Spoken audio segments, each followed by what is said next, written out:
Hello, everyone, and welcome back to day number 2 of the Star City Games Pioneer Open Indianapolis.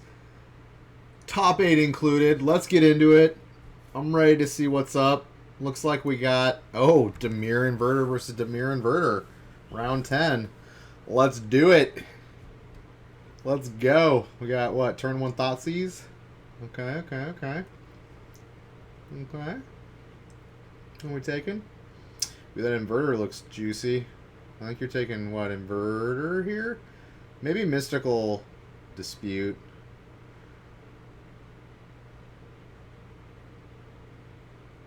Yeah, he's going to take inverter. I mean, that's the namesake of the deck. He has to cast inverter in order to, like, win.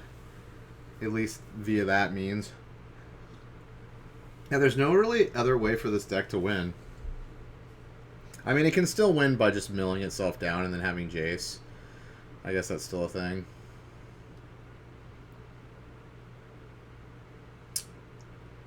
But that takes a lot longer.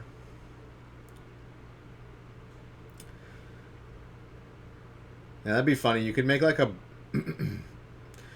why don't they have like honestly, like, why aren't the Demir Inverter decks like sideboarding like Unmoored Ego times 4 and just naming Demir Inverter, or naming Inverter of Truth? Don't they just like pretty much lose? Like, how do they come back from that?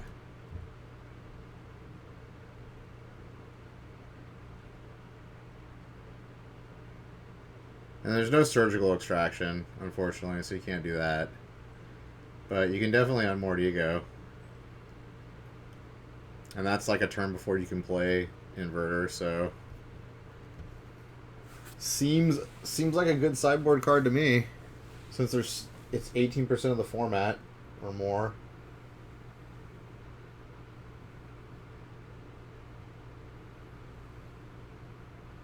I mean, considering that card essentially guarantees your win against them.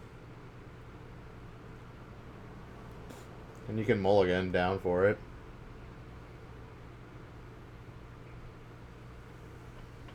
I don't know.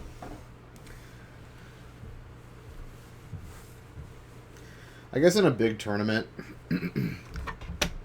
like even when a deck is played like 18 to 20%, like, statistically speaking, you're only going to play it 1 in 5 times, right? But day 2, it's a little bit different. I wonder what the percentage is on day 2. It's probably a lot higher. It's probably like 30 or 40%. Maybe not that high. Maybe like 30, 25, 30. So then you're playing like 1 in 3 matches.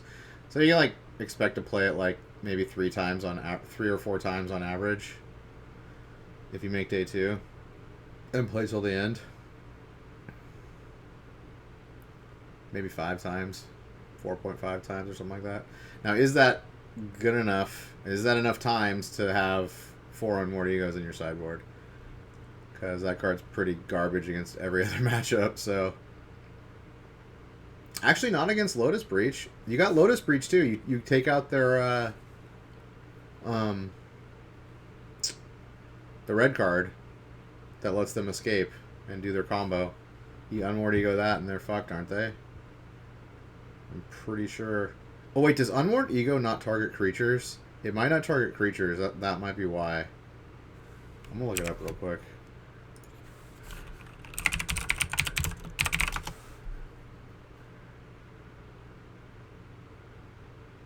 No, it's any card.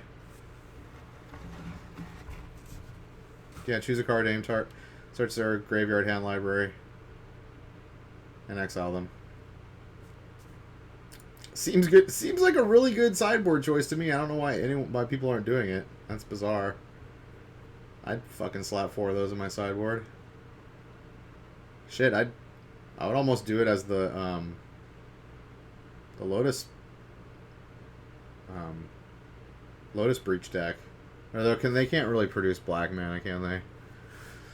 They can produce it with Lotus Field, but then They could probably still do it. You know what? You could probably still add it to their sideboard too. But they're like playing all these weird one-ofs, so they're like, it's like part of the deck to have like all these one-ofs in the sideboard. But you could have like 11 one-ofs and then like 4 on Mordigo. I don't know, maybe. All right, we got Nissa out. Looks like little Benny Weinberg, Ben E. Weinberg. Benny is firmly in the lead. He's still got some cards in hand. He's got a counter magic. He's got Narset, which is very, very good. Preventing the card drawing. I guess you can go to town with Thassa's Oracle. Just 20 attacks with that bad boy. Alright, he's got Jace out now.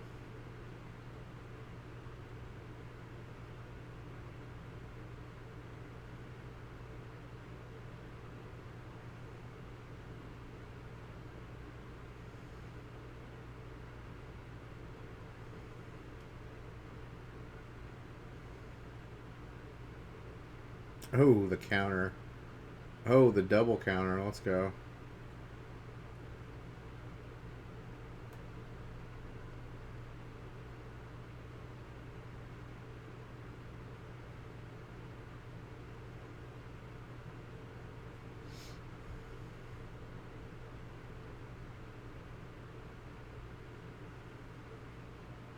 We'd be digging through time. Dig through time is just so perfect in this deck because you can just like get rid of your graveyard. Prime it for the inverter.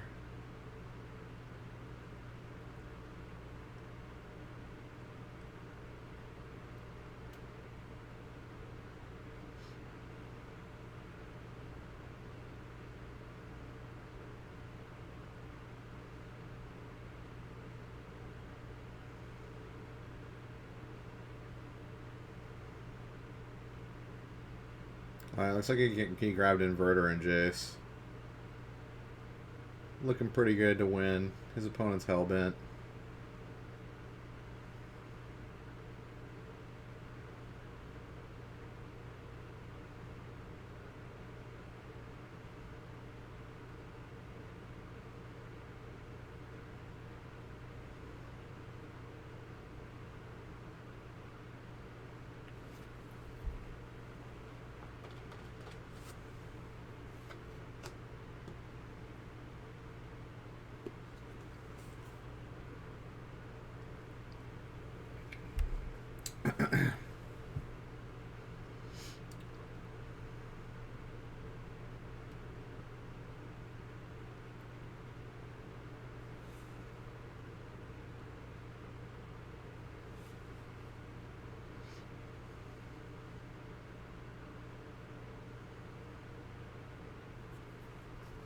He's got it. GG. Sideboard.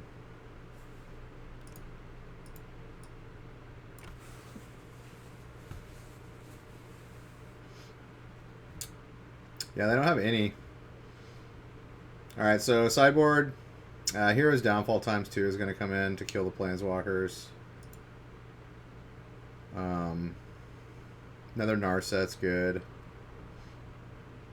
Another Mystical Dispute. Maybe Vren's Prodigy comes in here. I'm not sure. This might be for the mirror. Probably. It's more threat, more like ways to like get your combo out because they're both kind of racing to the combo. And then this guy, he's probably going to bring in 3 Pack Rats. That's actually probably for this matchup too.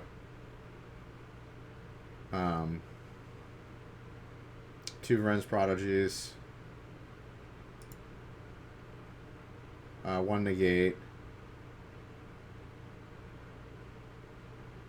Maybe another Thassa's Oracle. I don't know what the 1 extra Thassa's Oracle is for. It might be for the mirror.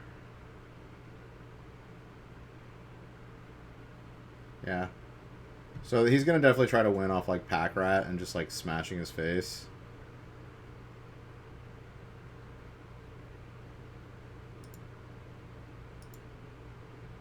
Shit. Not too far. Alright, here we go. Here we go.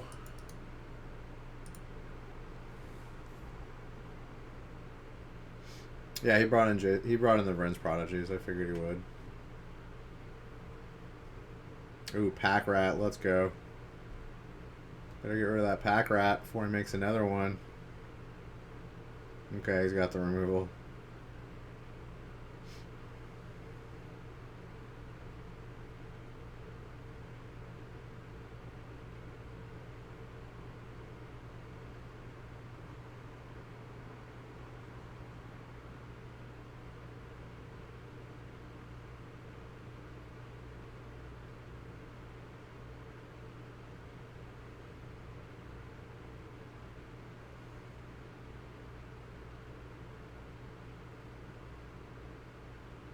Probably taking the dig through time here.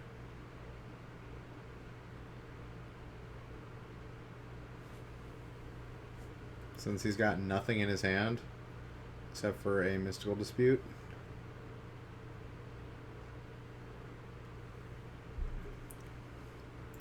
He won't be able to flip Jace next turn unless he gets a card that he can cast.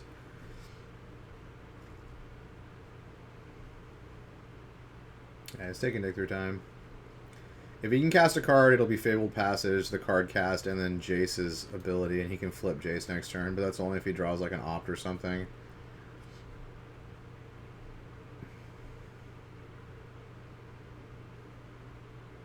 Oh wait, never mind. He had the activation this turn too, so yeah, he's going to be able to flip Jace. Which is pretty good here. He could actually... could he flashback dig through time? No, he couldn't. Yeah, he can. Because he's going to discard another card to Jace. But he's going to play Narset instead. Nice draw.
Alright.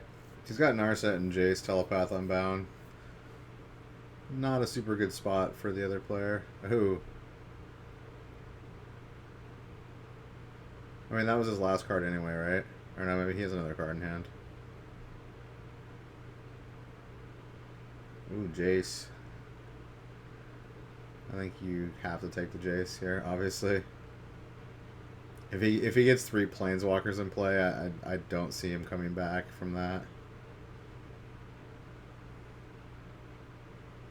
I mean, there's no choice here. It's Jace. Yeah.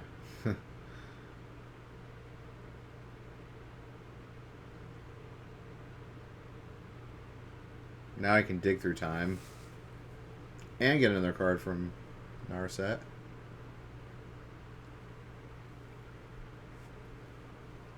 And he finds another dig through time.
Yeah, he's got 2 copies of Jace, so he's going to take the Dig Through Time.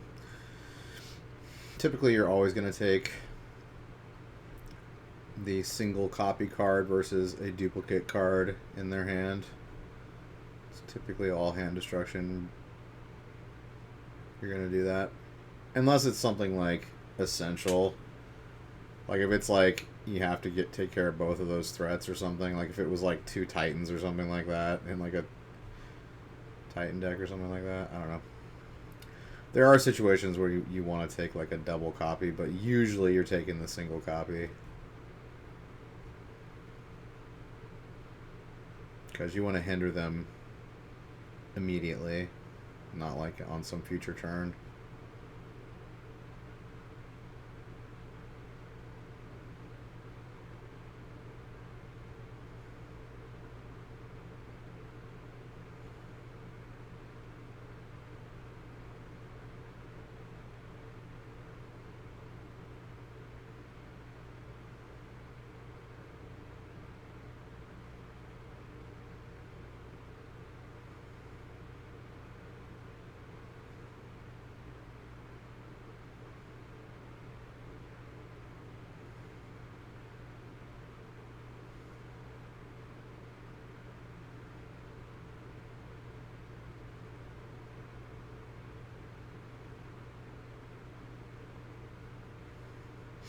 Looks like Weinberg is F6'd.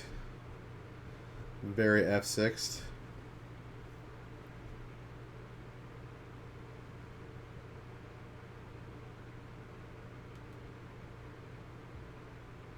He had a 3rd Jace.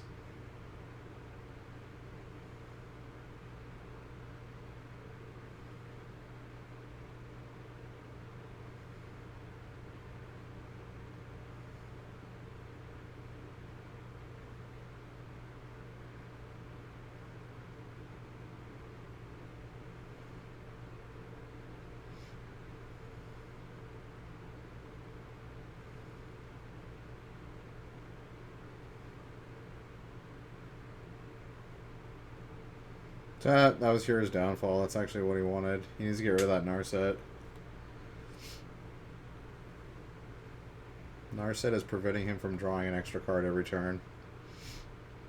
Oh. Not that it mattered. But he would have had one more card in hand if Narset wasn't on the board.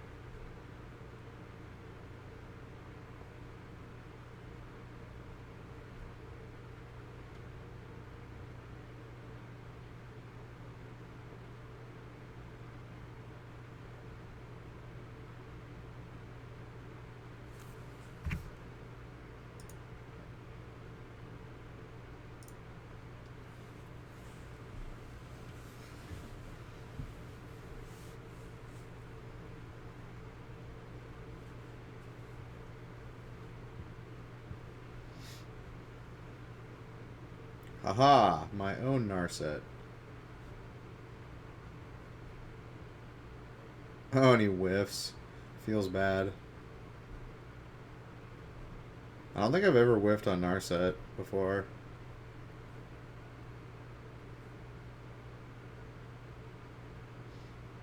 Watch, the next time I play Narset, I'm going to whiff on it. I've whiffed on Ancient Stirrings before in Bant Eldrazi, which is like almost impossible.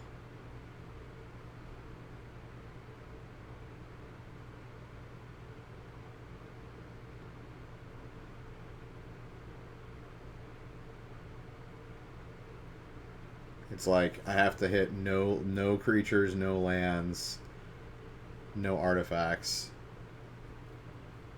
I can't even remember what the 5 cards were. It was like Path to Exile, you know, Blessed Alliance, probably like some counter magic, and like something else. It was like, I think there's only like probably like 8 cards in the deck that are not lands or creatures or artifacts. So it had to be like perfect. It was pretty insane.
We're digging.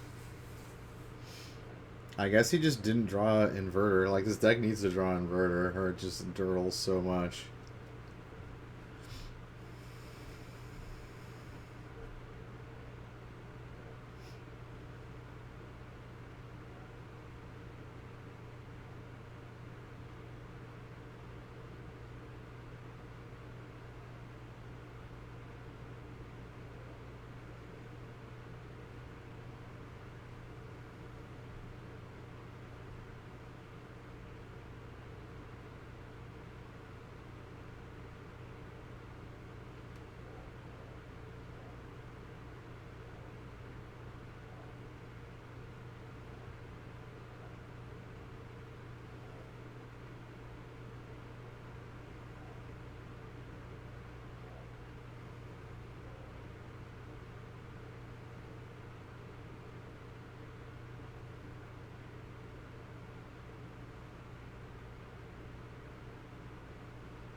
Alright, we dirtling. We dirtling.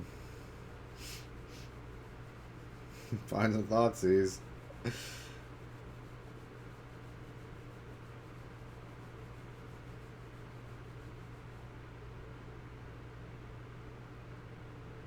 I really hope they don't show many more Demir Inverter versus Demir Inverter matchups. It's not the most exciting thing in the world.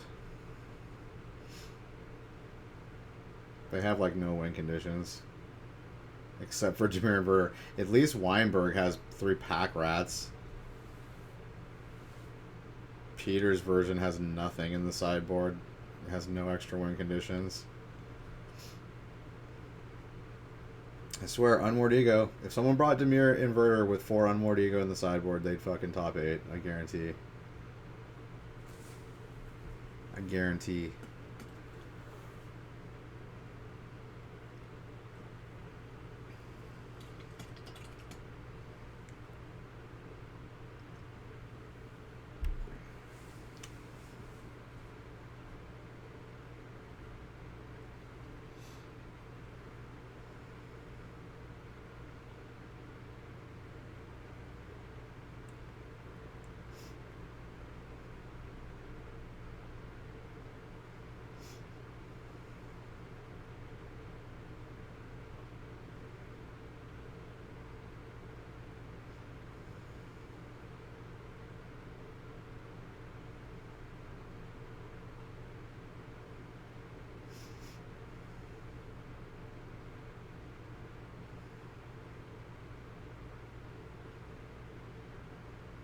Yeah, why Weinberg isn't scooping at this point is beyond me. Game's over, dude. Yeah, okay, good. At least you have the decency to scoop after drawing.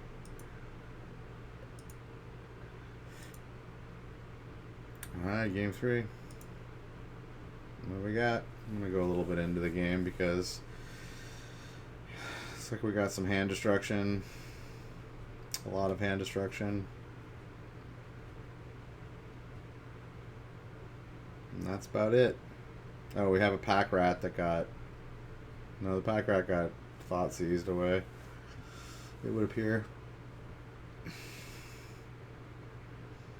They're just like tearing each other's hands to shreds. They both have like 1 or 2 cards. Both have 2 cards.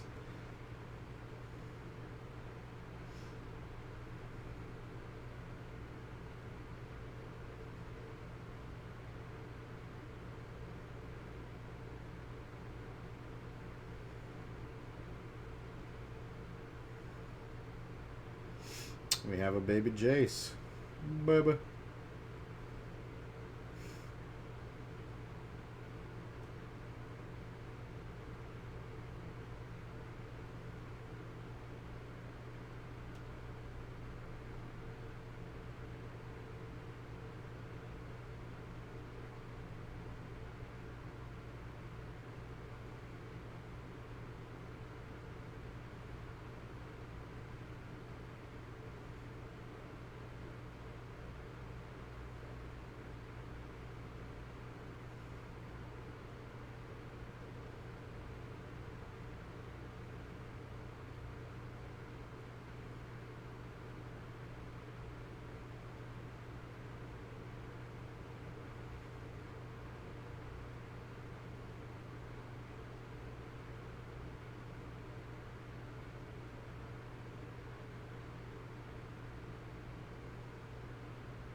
I don't know if I agree with that play right there. He down-ticked to get a Thoughtseize to check if he had counter magic, but these decks don't have a lot of counter magic in them. Like, they've got 4 Mystical Disputes and like maybe 1 Negate. That's like not a lot of counter magic at all. It's mostly hand destruction. So like, I think that was a huge waste. He should have just cast the Dig Through Time. And like plus the Jace, or like minus the Jace for an opt. That was just a huge waste, I think.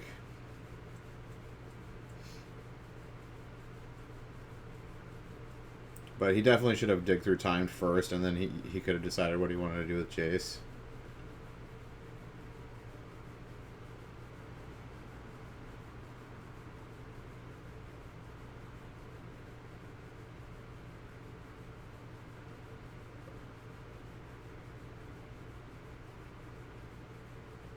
Like, it was far more likely that he had a non-counter magic card in his hand. Like, far more likely, like, odds-wise.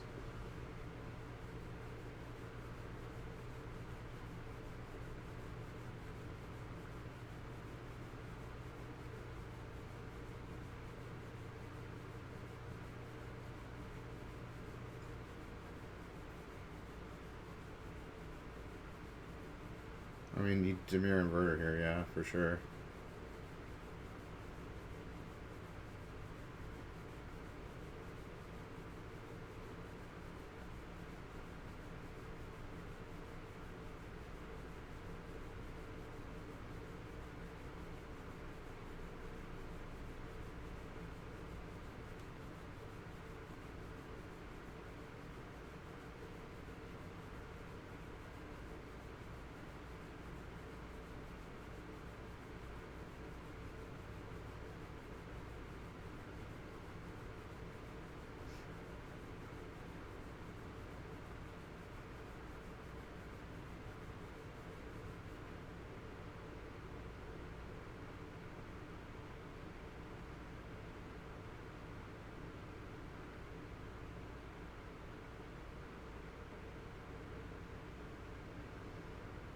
Or he's digging through time for a counterspell.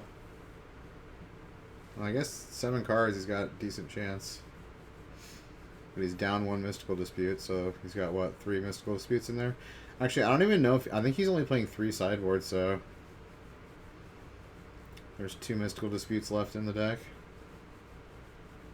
Yeah, I don't think Peter's playing a Negate in his sideboard either.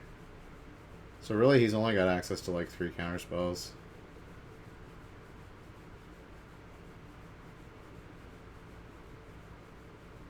And he did not hit it.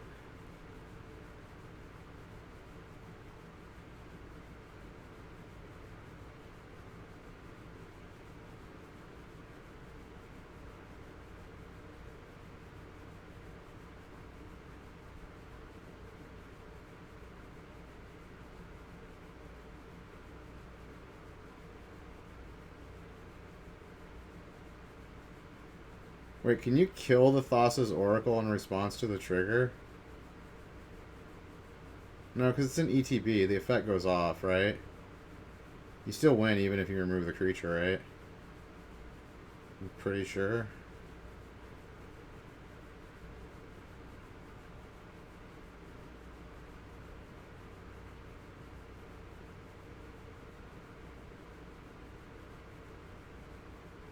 Actually, maybe if you do remove the creature in response to the trigger, you don't win. I mean, because he's not scooping here, so...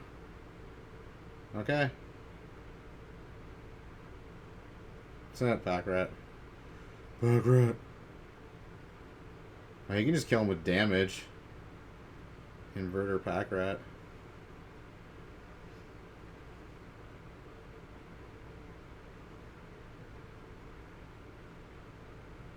Oh my god, that was a lucky ass rip.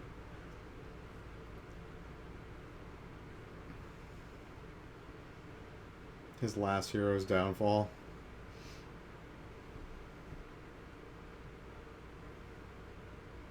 Wait, can he cast it? I don't know if he played... Did he play land?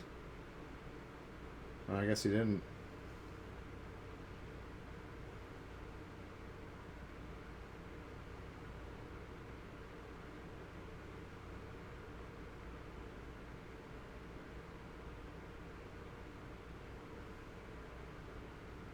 Yeah, he has to hear his downfall, the inverter here, right?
We found Legion's End, so he can kill the pack rats.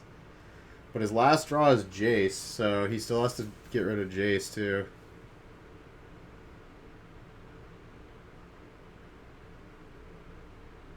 Oh, shit, he Jaced him.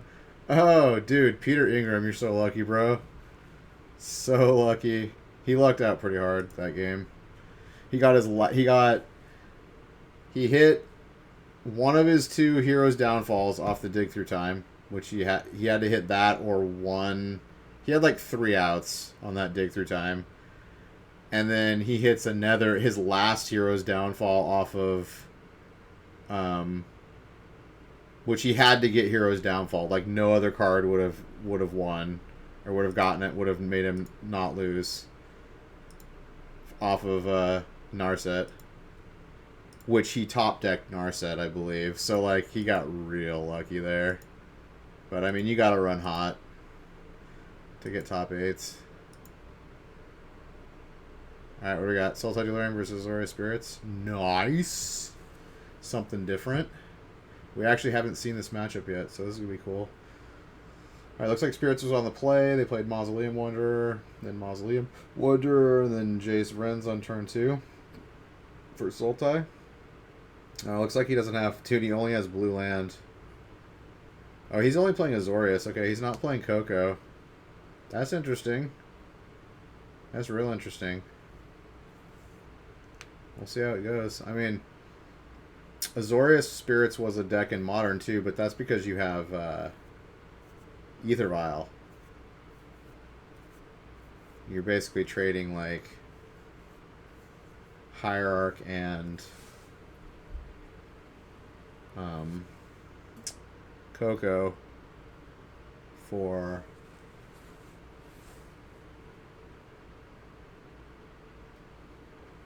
Some more creatures, more 1-drops, maybe? I can't imagine he's playing more than 8 1-drops, though. I wonder what, like, he's playing instead. Probably just more creatures. Maybe, actually, maybe he's playing some spells or something. An Ogetize Command. No, he's probably not playing Ogetize Command. Courser, not going to do a whole lot in the air. One of the shining moments for spirits is they're all flyers. Oh, Curious Obsession. Okay, that's one of the cards. That's definitely cool. Card draw.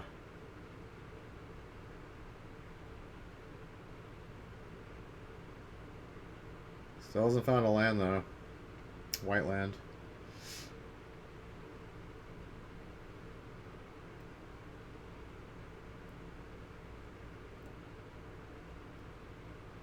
But Poyam's stuck behind 2 Mausoleum Wanderers, which can counter a non-creature spell or an instant or sorcery.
Alright, looks like he has a removal. Yeah, he's got a Murderous Rider for the Rattle Chains.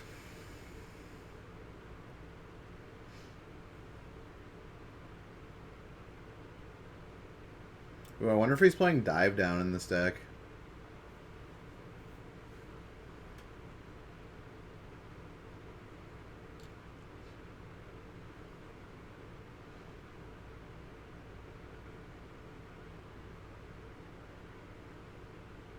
Wow, he drew another Empyrean Eagle.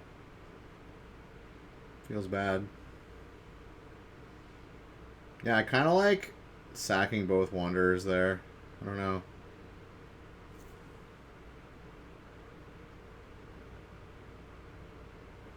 Maybe not. He saw the Abrupt Decay, so that was gonna kill the Rattle Chains on the next turn anyway.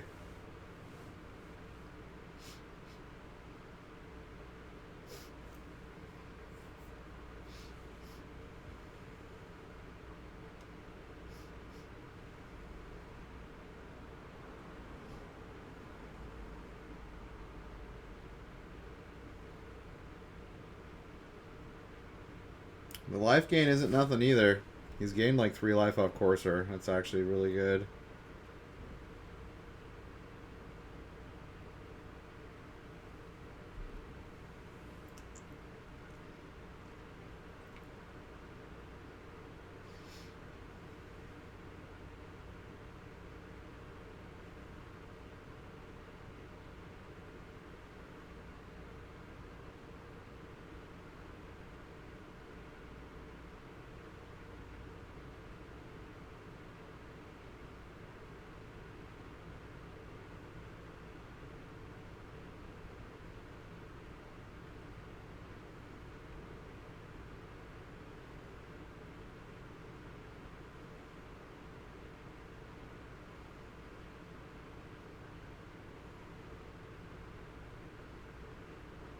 Ooh, Ishkanah's real good.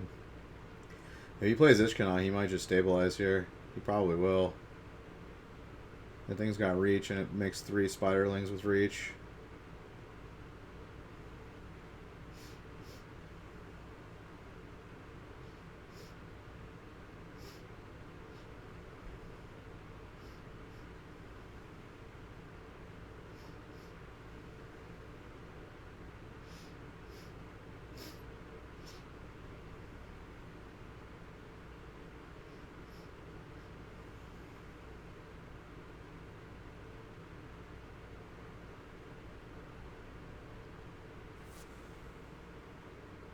Dude, black gets everything, man. Like the best of black. You get like the best of black. Like you get Assassin's Trophy too. In addition to Abrupt Decay. No one uses Assassin's Trophy though because you don't really need it in Pioneer because Abrupt Decay is just better.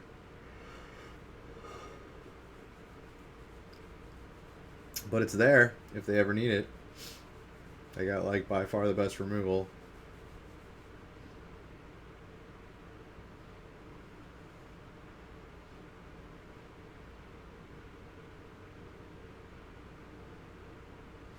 Yeah, I definitely think Pioneer would benefit having Path to Exile in it. They need to reprint Path to Exile just for Pioneer.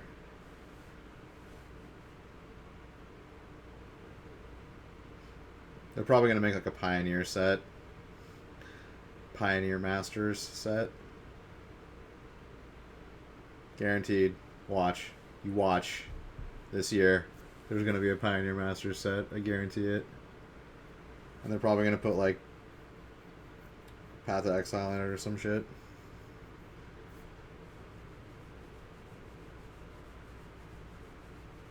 Oh, he drew. Oh, he's playing Avacyn main deck. Okay.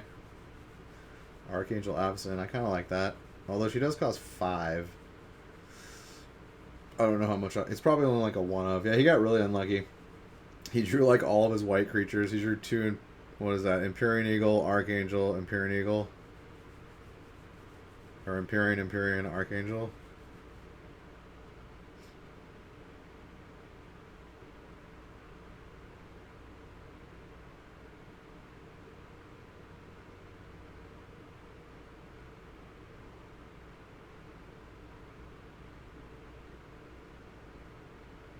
Yeah, this is going to be hard for Spirits to win now.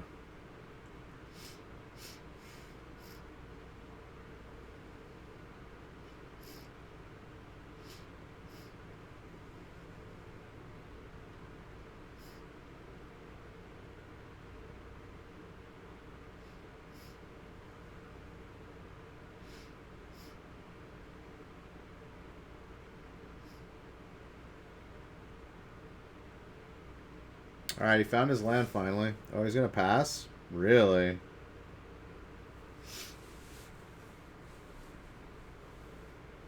I kind of like swinging with the team. Him having to kill 2 Spiderlings on the block. Oh, he's going to bounce Ishkanah maybe here. Is that what he's going to do? Or maybe he's going to just flash into Empyrean Eagles.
He's just going to play Brazen Bar? Okay.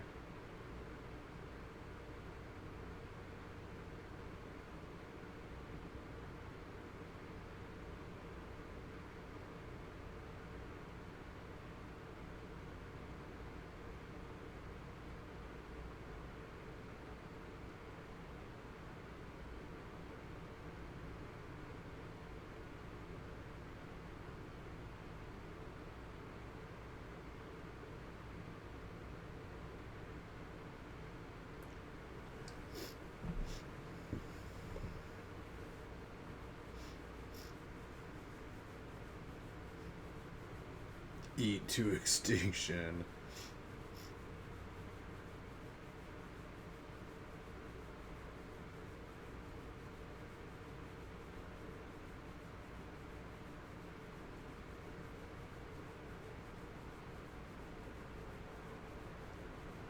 I kind of like being super aggressive at Turnico. It would have killed 2 of his spiderlings. I don't know. I feel like he's not gonna win though.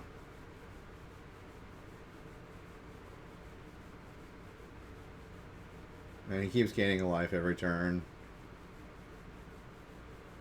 Maybe it was just unwinnable, period, but...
Wait, what? He's letting it die?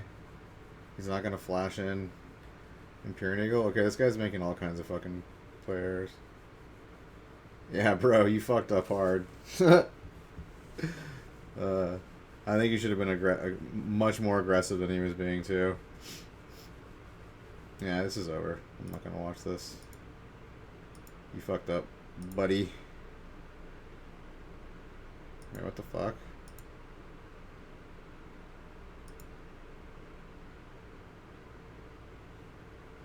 Alright, sideboard.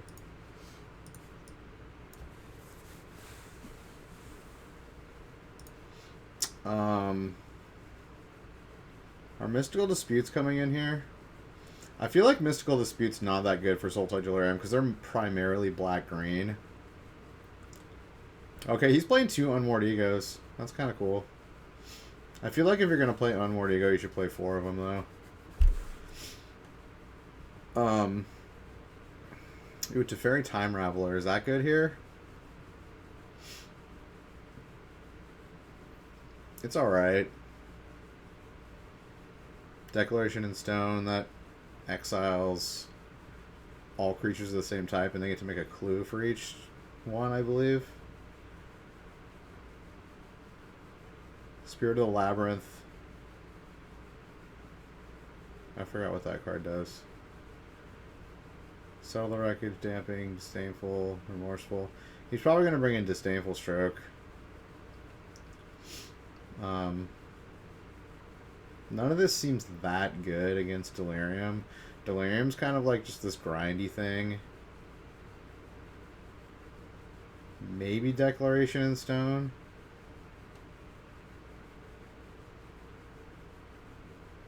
Yeah, I don't think Mystical Dispute's good enough in this matchup. Maybe Teferi. We'll see how he goes. And then Delirium's going to bring in, what? 2 Mystical Disputes for sure.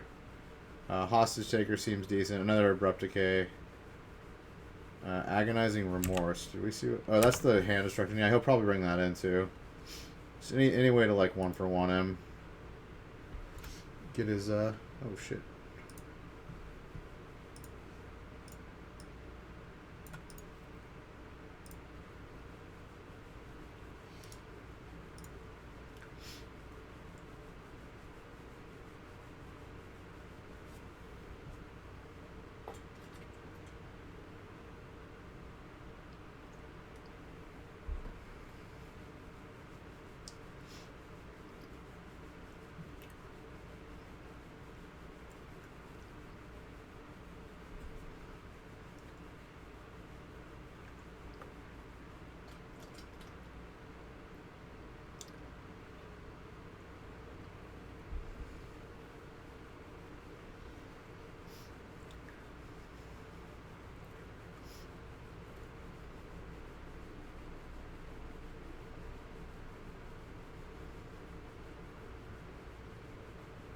Wait, he shocked in Hollowed Fountain? Why would you do that? I think he did bring in Mystical Dispute.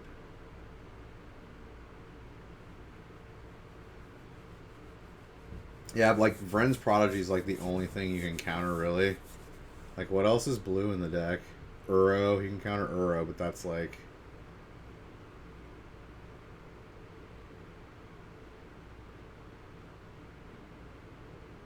Maybe you just bring in like 1 or 2 Mystical Disputes, not all 3.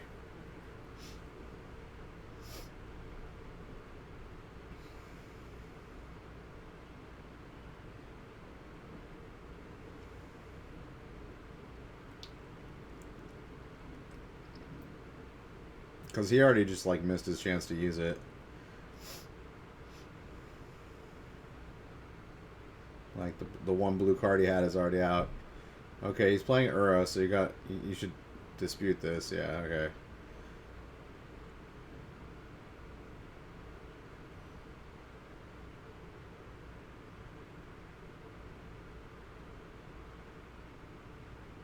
Alright, he's firing on all cylinders now. This is probably going to be a crush. Yeah, he's got 2. Yeah, he's got Selfless Spirit and 2 Lords out now. Yeah, and a Mausoleum Wanderer who can counter like anything now.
Yeah, he's just dead on his next turn.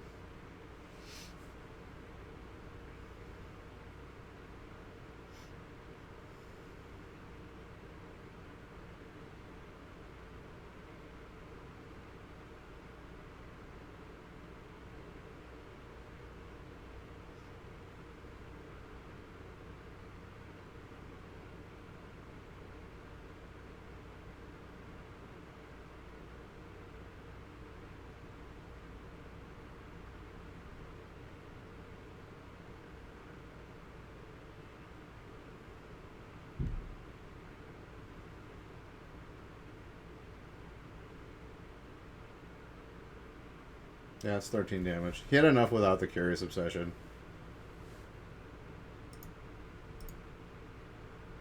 Alright, game number 3. Trace. We got Spectral Soldier, turn 1.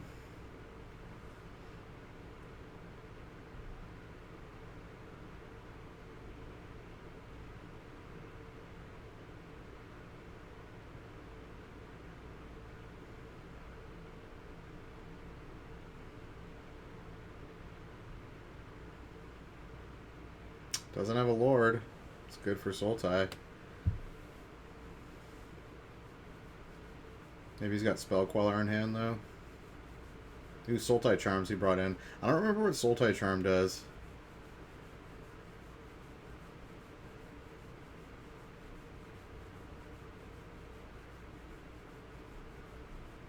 One of them is draw 2 cards, discard a card. Destroy target.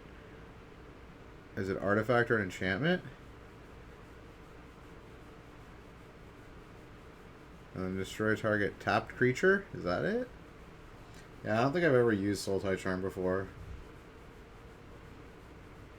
Because there aren't really Sultai decks in Modern. They don't really exist.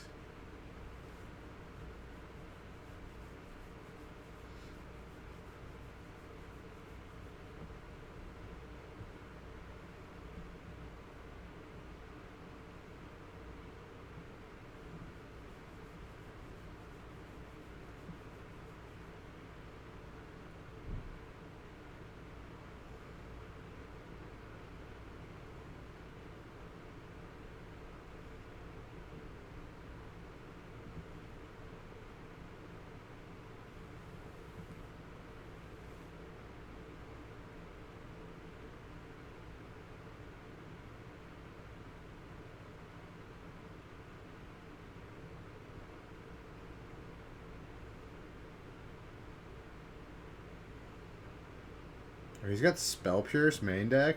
Okay. That's interesting.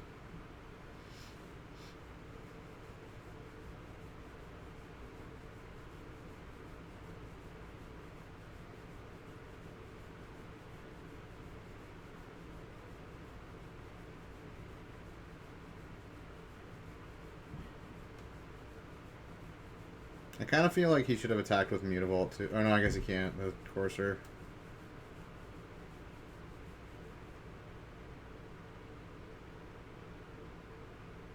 And he's got yeah, his hand's really bad. He's got too much counter magic in his hand.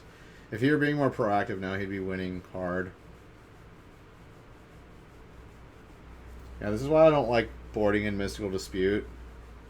Or more than like one, maybe.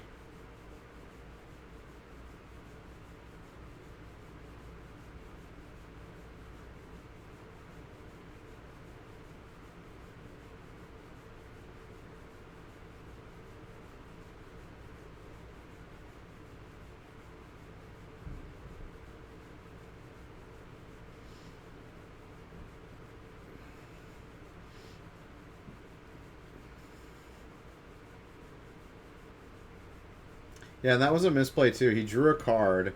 Okay, so he's sitting on Mystical Dispute and Spell Pierce.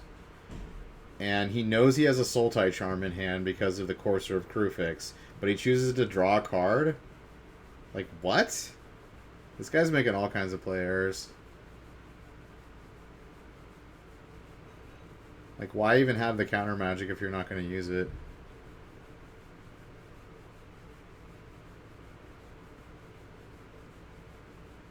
Like, the burden's on the Sultai player to, like, stop you from, like, killing him. So, there's no reason for you to be drawing cards when you have 4 cards in your hand. And, like, you have a clock on the board.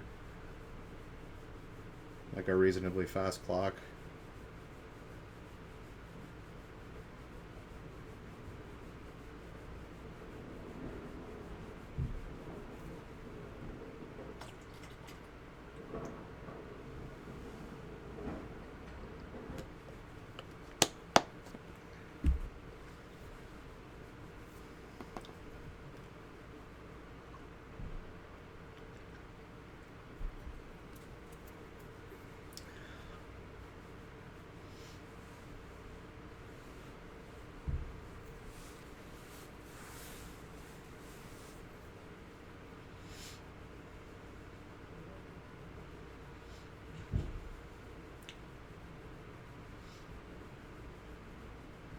Like, that would have been a perfect time to use Spell Pierce. Like, he's probably not even going to get to be able to use Spell Pierce.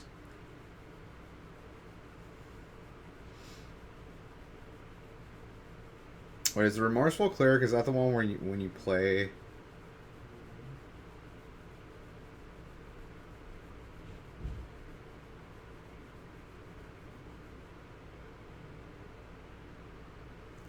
Yeah, he keeps letting him sneak his, like, removal through. Yeah, I don't know what this guy's doing.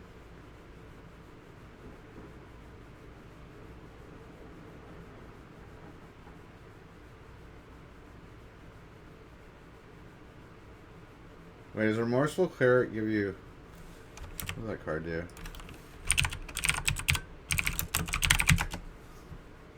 Sacrifice exile a card from target player's graveyard. Okay. He boarded that in. That seems not bad. Against this inverter.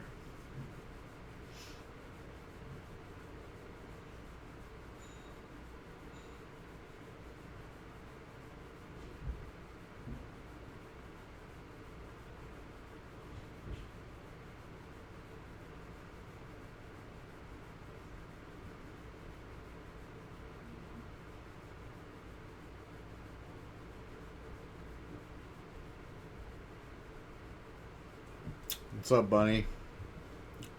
How you doing, bud? Buddy. Buddy Bunny. Buddy Bunny. This Azorius Spirits player has been making play mistakes left and right. You're tired? Any particular reason?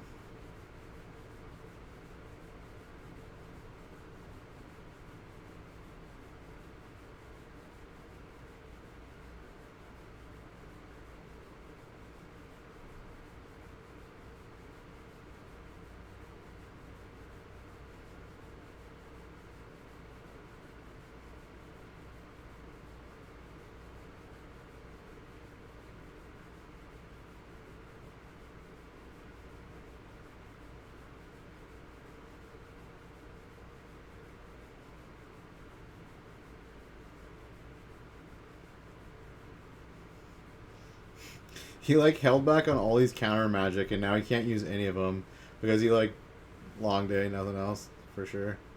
Now all of his counter magic is like useless now. Like he could have like he chose to like draw a card off of Spectral Sailor instead of like hold up counter magic. And he's got like 3 counter magic in his hand that's now like useless. He's got like he's got like double Mystical Dispute, Spell Pierce, and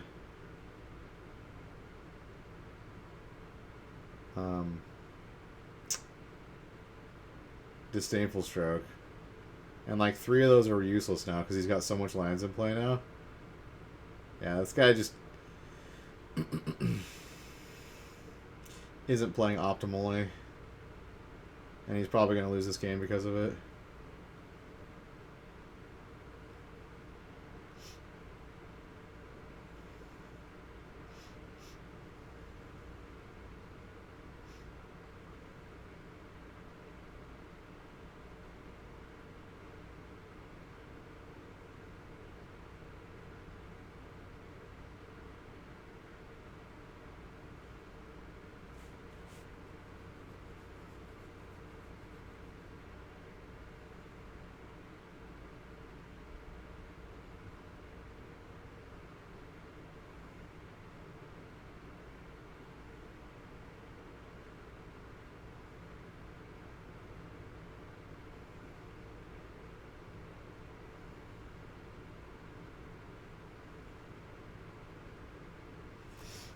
If you mismatch even one card, yeah, he got greedy. Like he wanted he tapped out to draw a card, which is like unnecessary. He already had 2 spirits on the board, and he had like a clock. As long as you have a clock, you don't have to worry about getting carded, drawing cards and getting card advantage and stuff. Like all you got to do is protect what's on the board if you've got counter magic. Like, and he had like 4 or 5 cards in hand at the time already, so it's like he didn't need to draw a card. Oh, now he's going to get Ishkana. Ishkana is a beast. Actually, he's going to get to counter Ishkana with Disdainful Stroke, so that's good.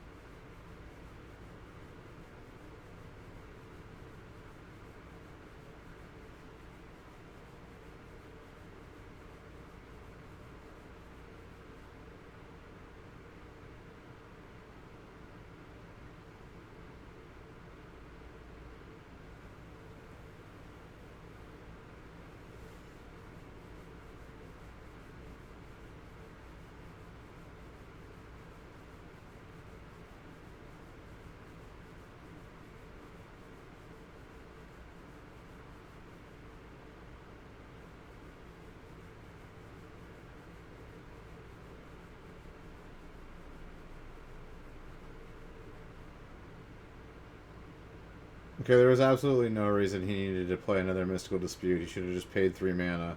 Like, what are you... Oh, I guess he wants to flash in the... Okay, he drew a Spirit. Okay, I guess I can see that. Oh, is he going to win? He might win off of this, actually.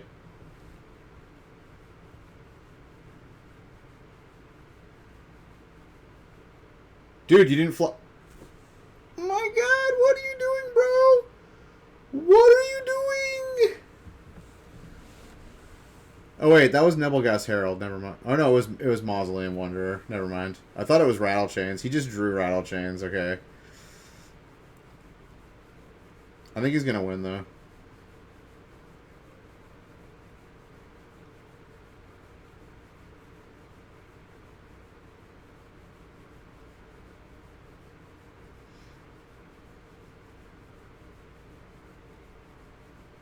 Yeah, I think he's got this.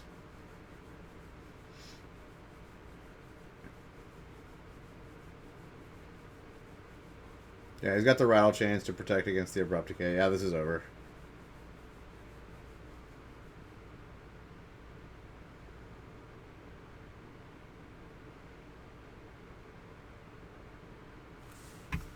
GG. He still got it. Wasn't punished by his mistakes.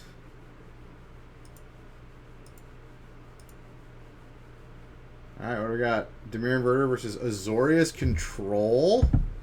Let's go, Bun Bun. Mr. Bun Bun. I haven't seen his Warriors control yet in Pioneer. He's 10-1. Not bad.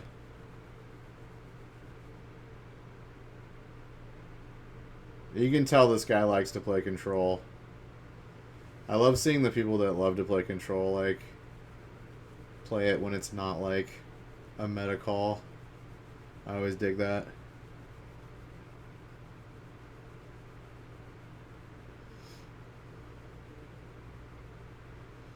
You heard it's as bad as Top Miracles was in Legacy for Dirtle? Oh, damn. Probably. Look at his hand. Two Oracle of Thassa, or two Omen of the Sea, Daddy Teferi, Censor, Dovin's Veto, and Azoria's Charm. Doodle for days. He has no draws though, so apparently he plays fast.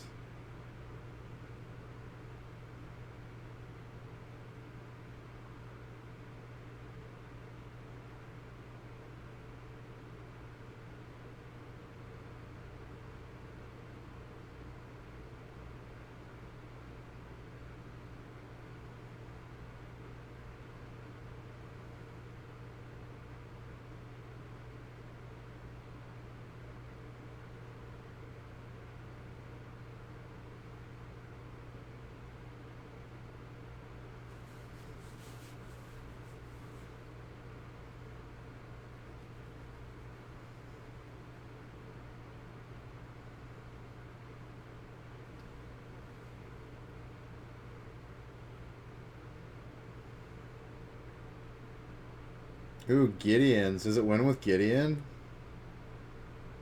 Upside is all them push type effects. Name the decays are more or less dead against ooh control.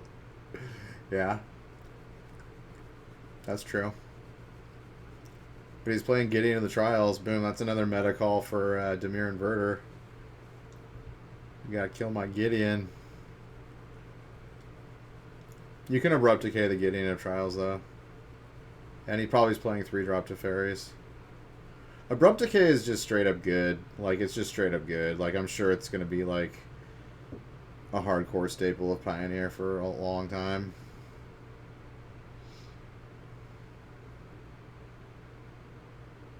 Dude, I like it. Gideon as your win con. He's probably playing 4-drop Gideon, too.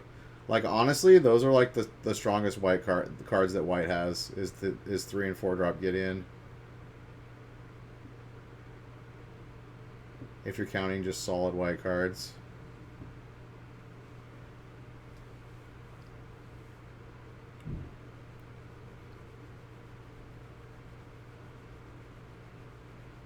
You played Gideon and Liliana the Last Hope control in Standard? Wait, what? Was that a thing? Oh, wait. That was back when Coco was around, right?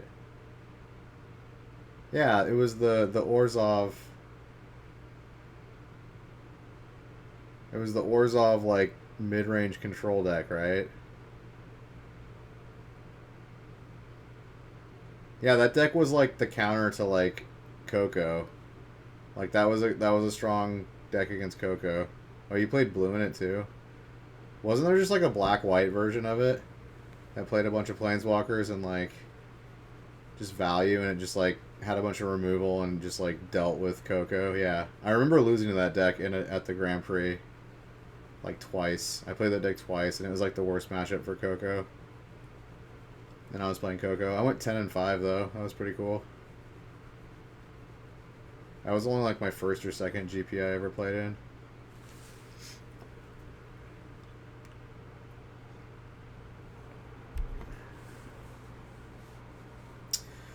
Dig through time. Dig through time.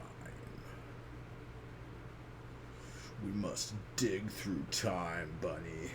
We must.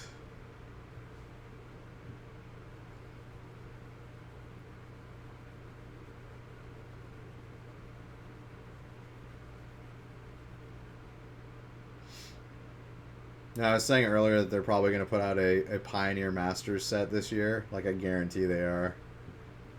I bet you that's the next Masters set that comes out is Pioneer. And then my further prediction is they're going to reprint Path to Exile in Pioneer Masters. Because white really does need Path to Exile.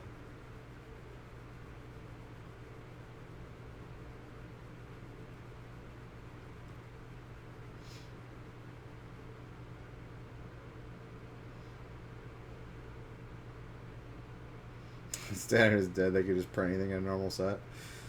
It's not dead. Like, standard PTQs, I'm sure, still have tons of people in them.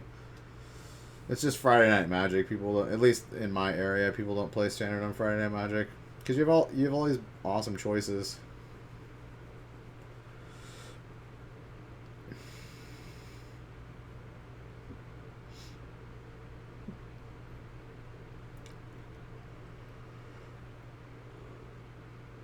Ooh, nice. He's playing what's that enchantment removal called?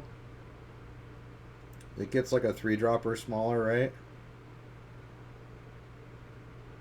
Seal Away? What's the wording on Seal Away? That removal is like pretty dope though. I forgot about that card. It's exile target tapped creature. And it's flash. Yeah, this card's pretty dope actually.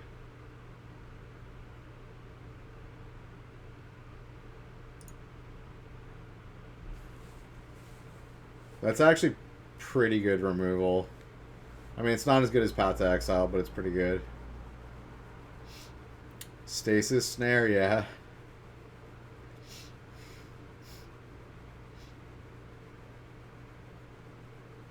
That was the X one, right? The double X. It was like white, white, double X. And it exiled like X creatures.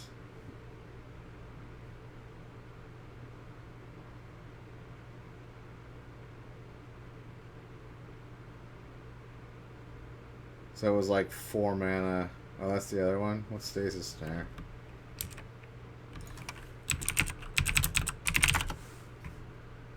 Oh, right. It's just a 3-drop flash enchantment. Yeah, that one's pretty dope. I think this 2-drop one's better.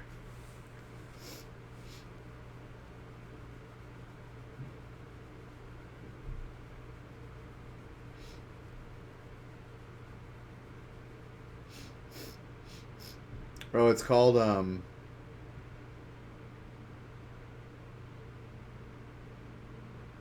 is it Hedron Field? No. It has all the, like, Hedrons, though, and they're, like, sealing away the... Oh, yeah, it's probably Quarantine Field.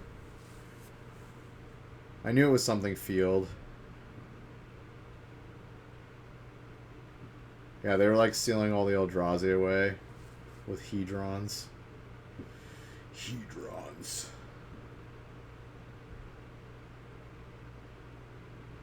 Yes.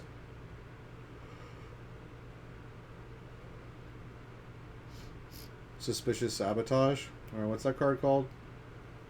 That counterspell, it counters and then it lets you,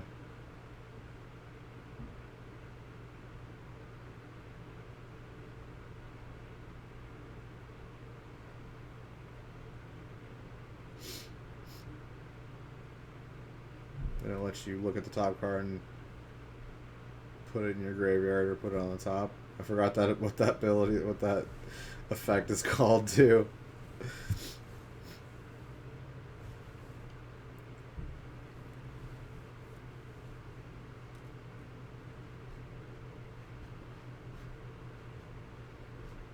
Yeah, cast down? Surveil, yeah.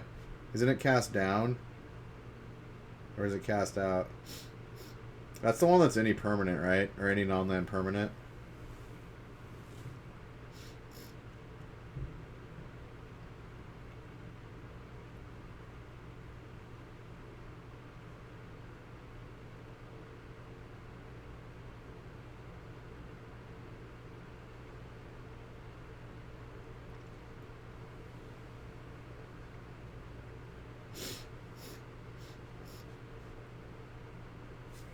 Yeah, I think it's cast down. Oh no, cast down's the black one. Cast out. Yeah, cast out. Yeah, that one's pretty good too. But 4 is pretty high for removal.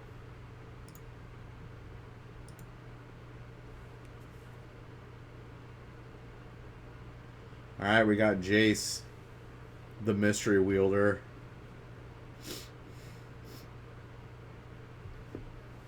He's actually Lab Maniac. He was actually the Lab Maniac in disguise. It was actually just Jace.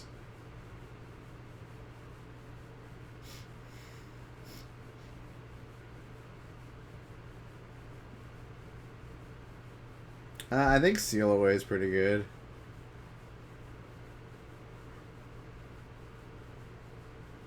Fuck. Keep yawning. But yeah, they need Path to Exile for sure. And I feel like they kind of need Lightning Bolt too, honestly. Like, to compete with, like, black removal. Like, black basically gets every single good of their good removal. They don't, you know, they're not limited at all.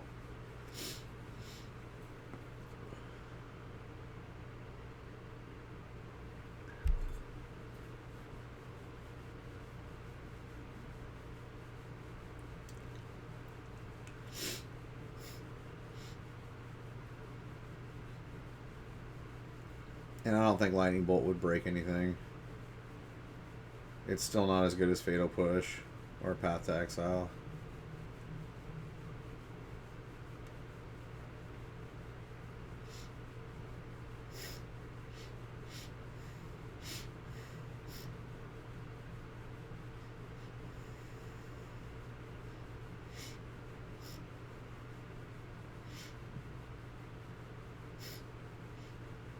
Dude, look at all the cycle.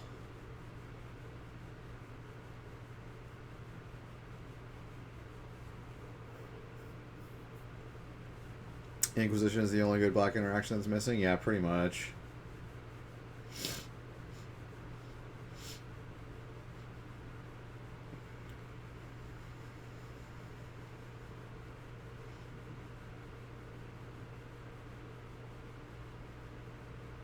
Well, I guess Terminate's not in it, but Terminate's like not even like played in Modern anymore. Is Dreadbore? No, Dreadbore's playable, isn't it? In Pioneer? Yeah, it's that was printed in Theros block, right? Original Theros.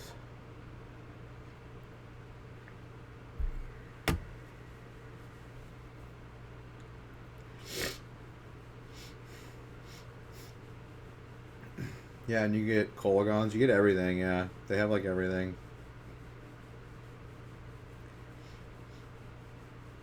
I mean, you don't get Surgical Extraction, but that anyone can use that card. Or, like, you know, technically, you know...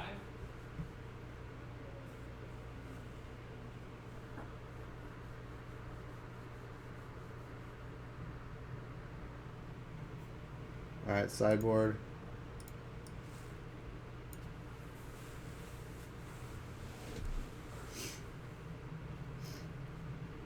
Dismember, yeah. Technically not even a black card, though, because you can play it with any deck. The whole Phyrexian mana. Alright. Dimir Inverter is going to bring in 2 Mystical Dispute, 2 Jace Vryn's Prodigy, another Narset. Drown in the Lock, actually, for the counters potential seems good. Pack Rat seems good. Liliana seems good. And then Control is going to bring in, what, 3 Mystical Dispute. Ooh, Dream Trawler. Is Dream Trawler coming in? 2 Rest in Peace are coming in. Narset's coming in. Probably another Gideon ally. Maybe Monastery Mentor, too. Oh, yeah, they get Mentor. Sick. I like it a lot. Alright, what do we got? Oh, turn 3 Mentor on the table. Let's go, bro. Let's go. Yeah, Mentor is like pretty recent. It was in Dragons of Tarkir, right? Or no, Fate Reforged. Alright, he killed it with Hero's Downfall. What a party pooper.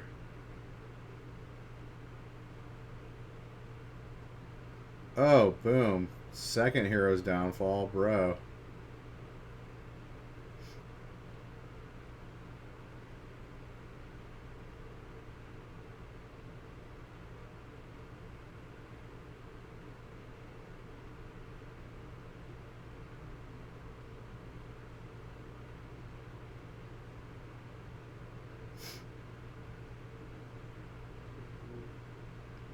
Dude, that deck is fucking double C thick.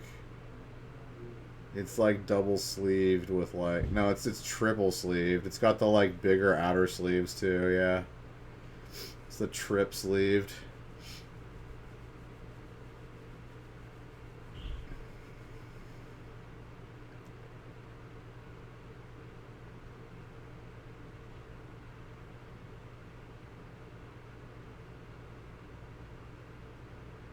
I mean, I guess there's an argument to be made for the third sleeve because, like, even with double sleeve, like, grime gets into there and it kind of grimeifies your inner sleeves, the perfect fits.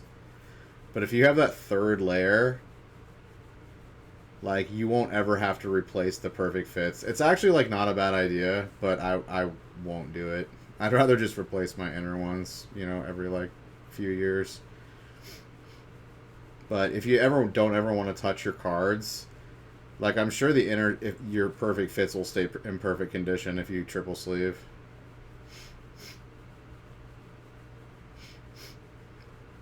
Because like the dirt will like get into like the second layer, but not the third layer.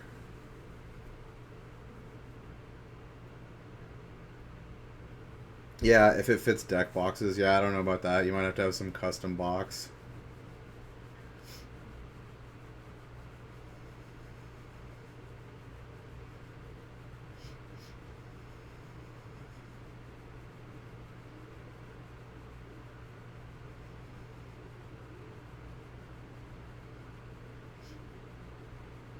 We have Inverter.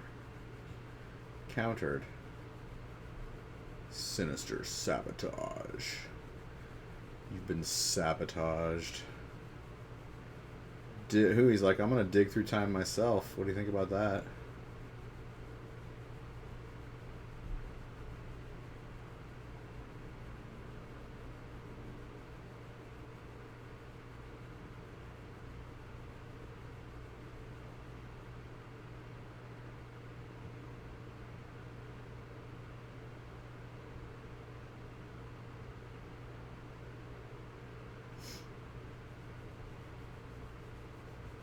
Too thick for the deck box. Too thick. Dude, is that... Oh, that's 4-drop Elspeth, right? I was like, dude, is that 6-drop Elspeth? Haven't seen her in a fucking minute. Haven't seen her in a hot minute. Alright, this is a pretty bad spot for Inverter now that Teferi and Narset are on the board. Not where you want to be. Only getting to draw one card and not be able to cast anything except sorcery speed. I fucking hate Teferi, dude.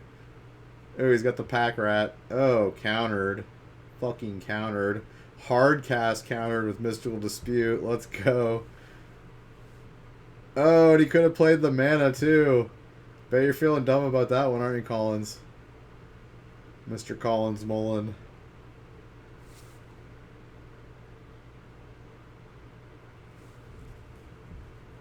Misplay.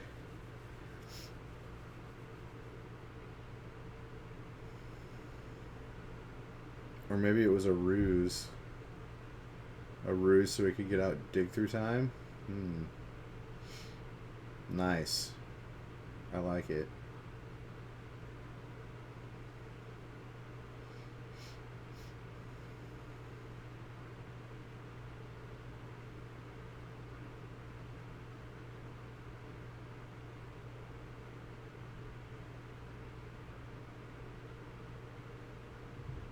Still, I feel like in this situation, it's better to have the pack rat on the board than casting dig through time, because he needs to get rid of some planeswalkers,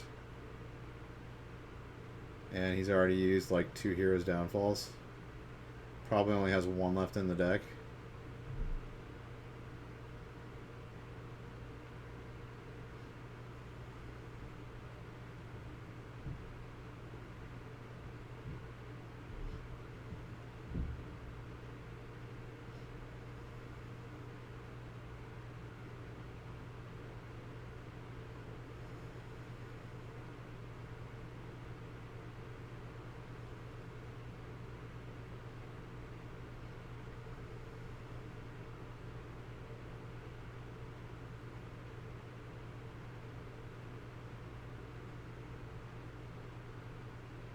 Oh shit, now Daddy Teferi's out? Ooh. The Triumvirate. The fucking 3 Amigos. The 3 Stooges. Let's go.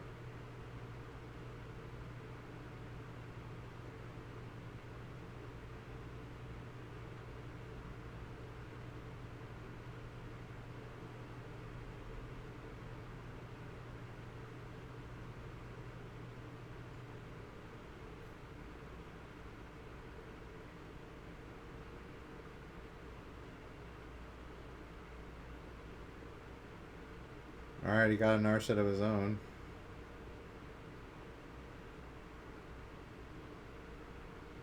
Oh, and he whiffs. Get wrecked. Oh, that sucks.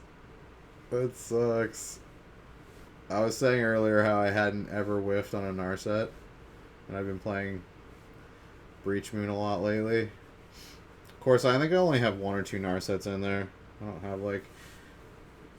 I need to get more Narsets. I don't have a full play set. I think I only have 1 or 2 of her. I need to get 4 of her. She's like a $5 uncommon, though, or like a $6 uncommon. And, like, no one has her ever. Dude, quad Planeswalker. Let's go. Gideon. Like, I kind of feel like you should just be scooping Collins. Like, do you really think you're going to fight through this here? Like, do you have Planar Cleansing in the deck? I don't think so, bro. I don't think so. Like, how do you actually win this? You have to remove Gideon. Like, 100% you have to remove Gideon or you can't win the game. You have to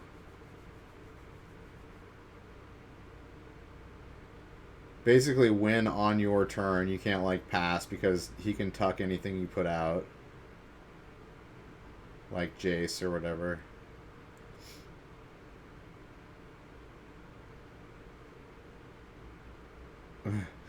there's Planeswalker number 5. Elspeth. Miss Elspeth.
Tuck bounce.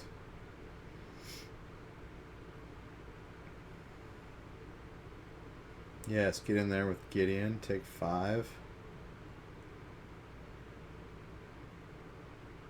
Is Elspeth coming to play?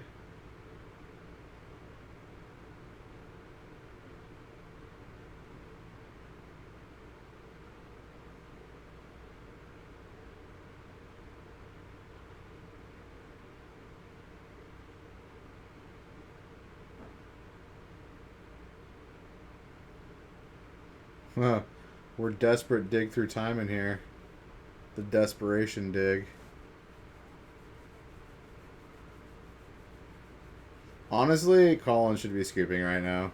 He should be saving time for game 3. I think it's a bad call to keep playing this game.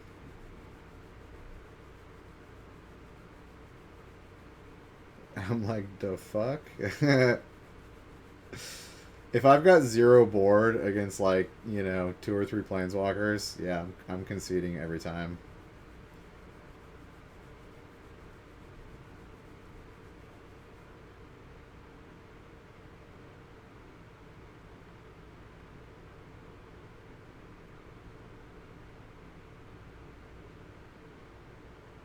I mean, like, even if he had landed Inverter there, all he would have done is tucked it and just killed him. Like, Collins, what are you doing, buddy? You know better than this. You know better, buddy. Stop trying to, like, think your opponents are complete idiots and are going to misplay, like, so horribly that, like, you're going to win the game. That's not going to happen. Like, people that are 10-1 do not make... Playing Control, who are 10-1 playing Control on day 2 in a major tournament are not going to fuck up that badly. Like, that's just, like, not going to happen. That's like, you're looking at, like, 1 in a million shot.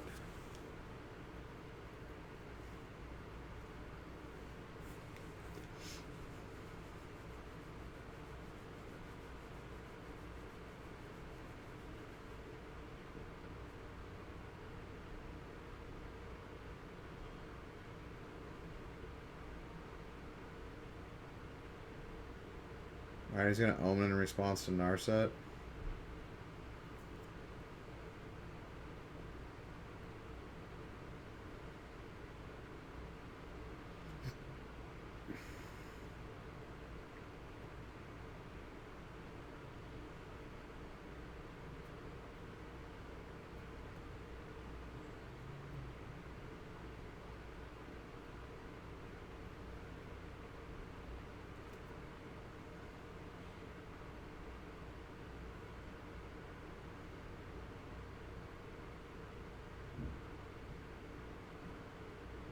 Gideon. Oh, you can't mystical dispute that, can ya? Yeah, that's problematic.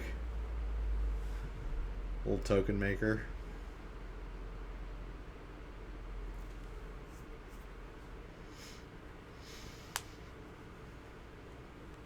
Dude, if they hadn't reprinted Opt, they would have, like, Omen of the Sea, and that's it. I guess Sleight of Hand... No, is Sleight of Hand... No, Sleight of Hand's not in it either. Yeah, they would just have, like, Omen of the Sea as, like, the cantrip. Oh, and they'd have that one that costs 2 and let you look at the top 3. And take one. That's kind of bad, though.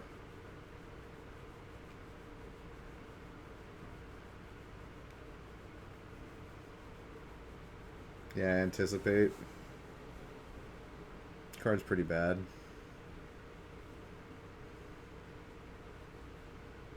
It's all about the one mana cantrips.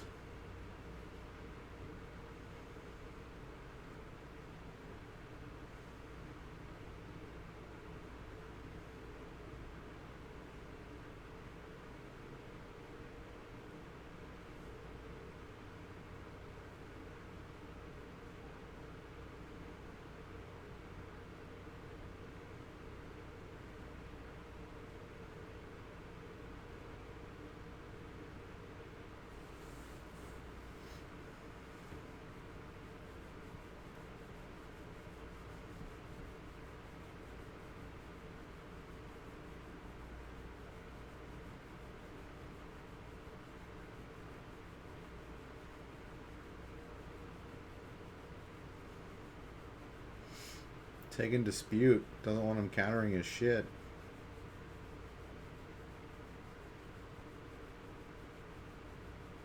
Ooh, missing land drops.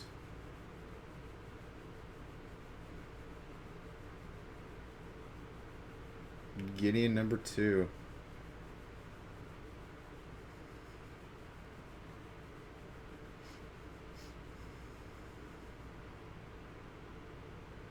Oh, the sensor. You knew he had the sensor in his hand. Like, come on. Come on now. Oh, kill Narset. Oh, kill Narset. Oh, fuck you, Narset. Oh, make another token. Dude, Gideon, 4-drop Gideon is fucking good. He is. He's a beast.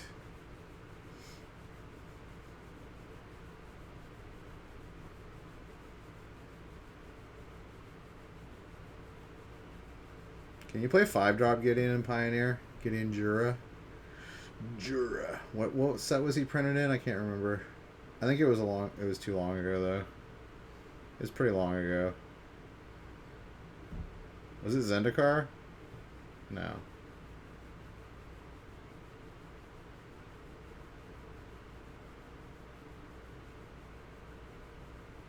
I don't remember.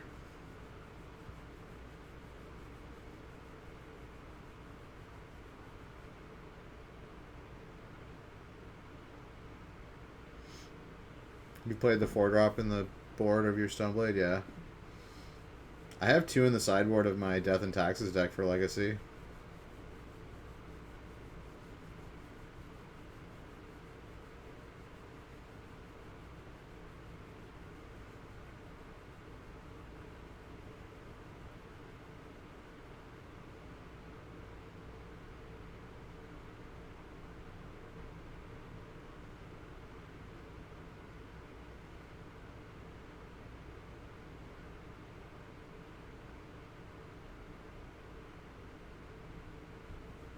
I bet he grabs a land out of here.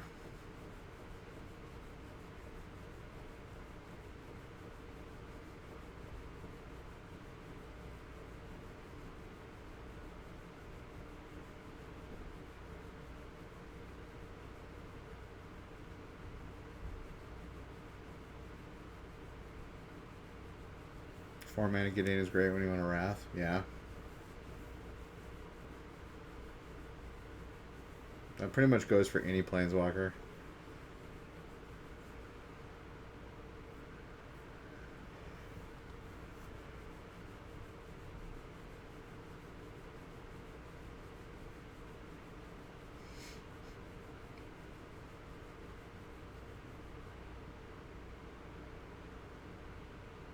Dude, let's fucking go. What is that, 13 damage? Let's fucking go, dude. Indestructible Gideon! Let's go!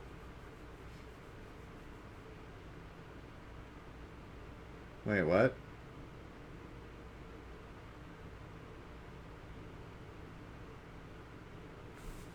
Tyrant Scorn works on...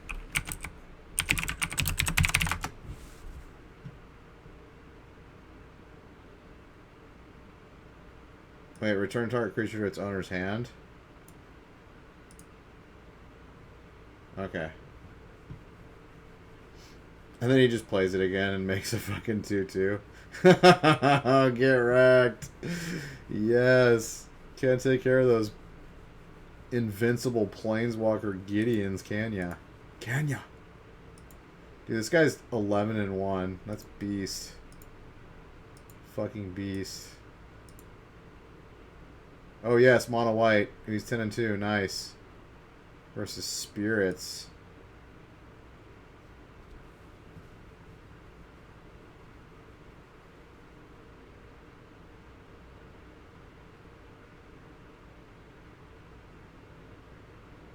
Dude, Gideon's showing up. Gideon's showing up to play.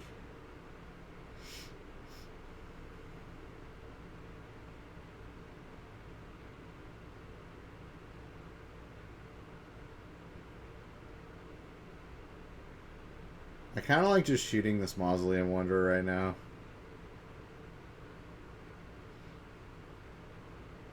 Yeah, too much flashy spirits.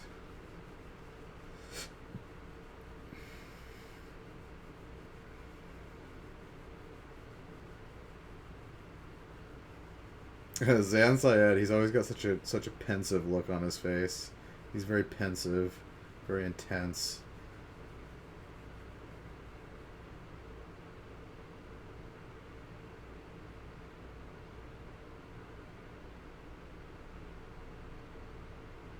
Dude, Brazen Borrower is so good. I'm trying to fit one into my Breach Moon deck. I just can't find room. I also want to fit another Narset into it. It's hard.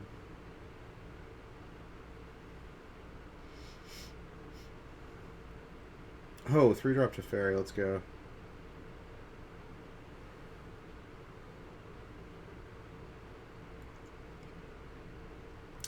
It's looking like Azorius Spirits is showing up over... Dude, I love the fact that he has Arcanist Allen here. That's so dope. It's just a straight up like 2-for-1 that's got 4 devotion. Fuck yeah. I love it. I love it. I really do. Baffling End. Baffling End, does that work on permanents or is it just creatures? I think it's just creatures.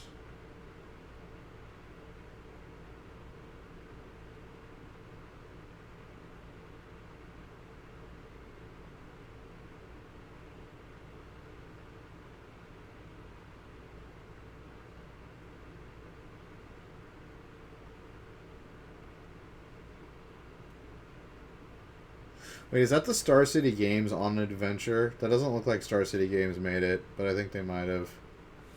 It's kind of cool looking.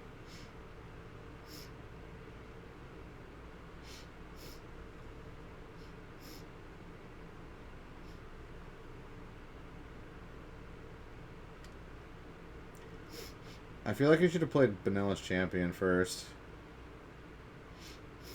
I don't know why you didn't do that.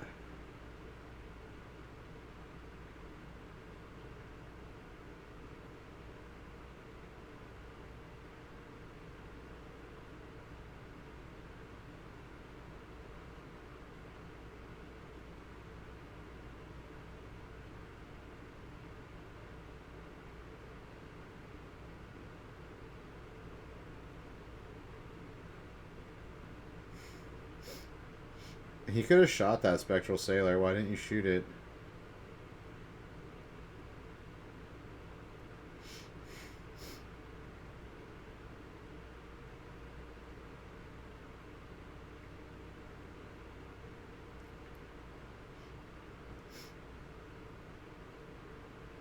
I think you should have shot that Spectral Sailor.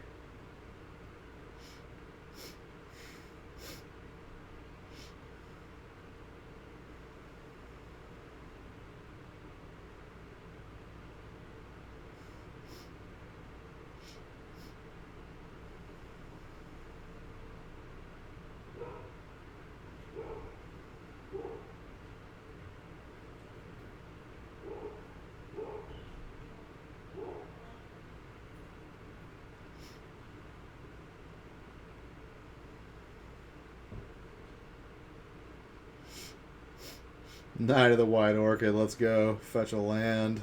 Yeah, baby. Comes into play untapped. Let's fucking go.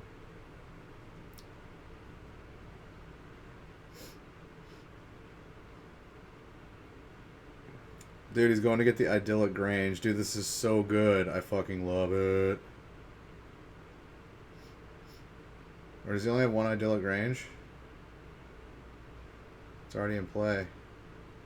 I know he's got another one. Dude, he's got 3 in there. Fuck yeah, dude. Let's go.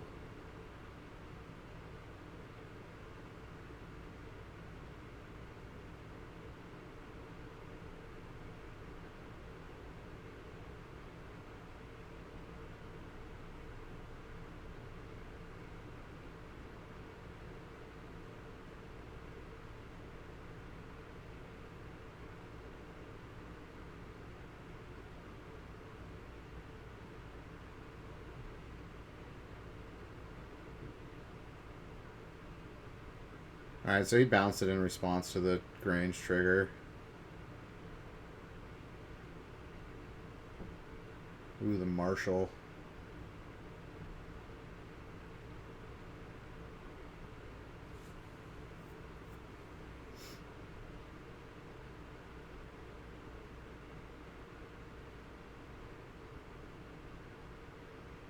Yeah, Walking Ballista is incredibly good against the Spirits deck because so many of it has creatures have 1 toughness.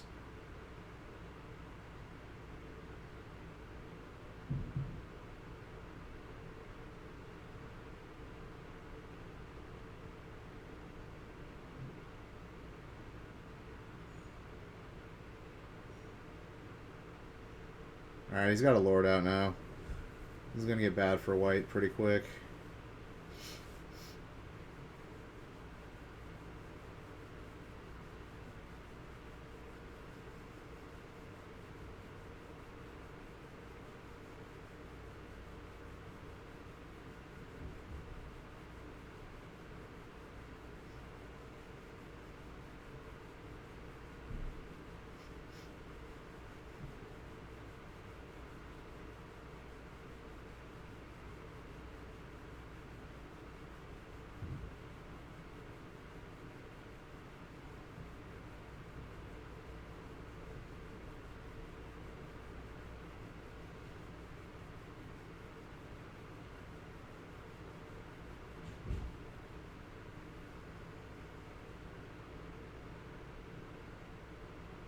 He's just going to chump block. Yeah, I feel like Teferi is kind of important now. Ooh, Heliod. Sneaks in that Heliod. Oh, baby.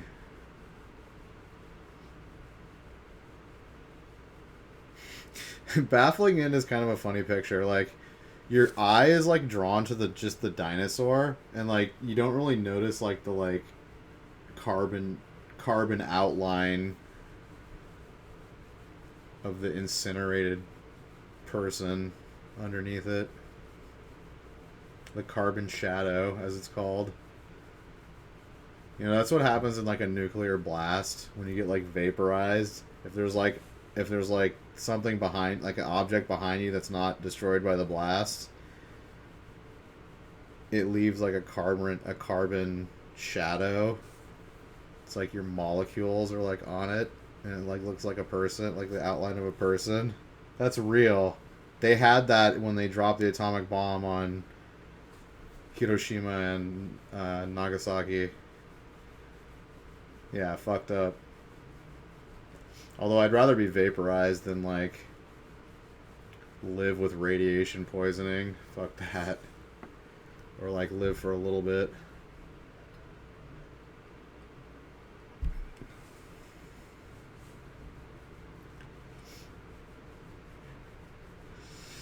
Heliod.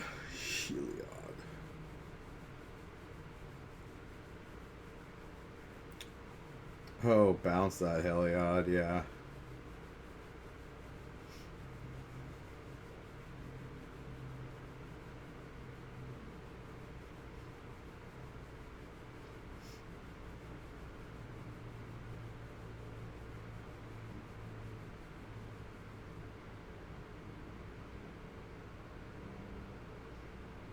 Oh, Walking Bliss on 3. Seems pretty good against 2/1 toughness creatures.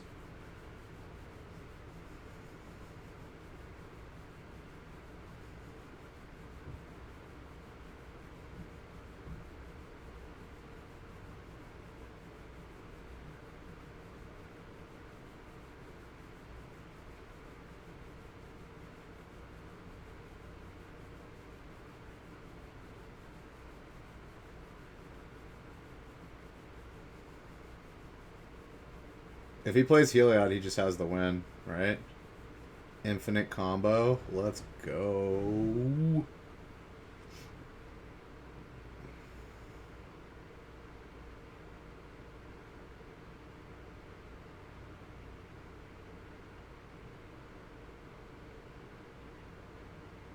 I kind of like this Azorius Spirits deck. Like, everyone was on Bant before, but Azorius has, like, some tech. Time Raveler. Some other stuff.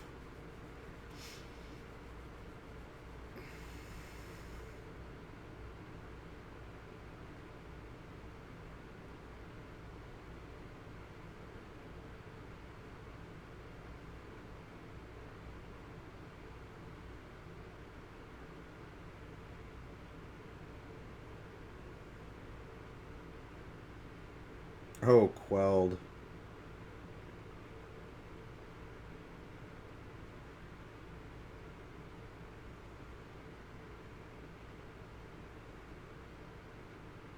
Does he have another Baffling End? No, he has... He has the 3-drop one. Is that the 3-drop removal? It is. Stasis. Snare. He can't infinite this turn, though.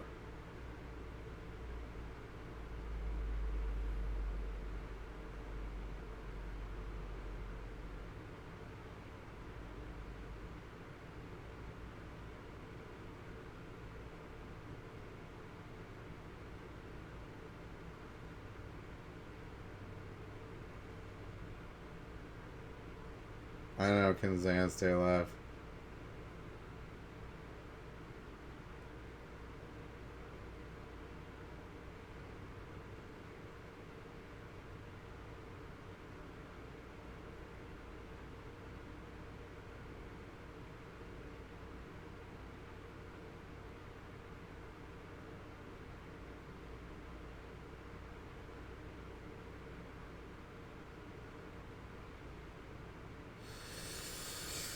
GG.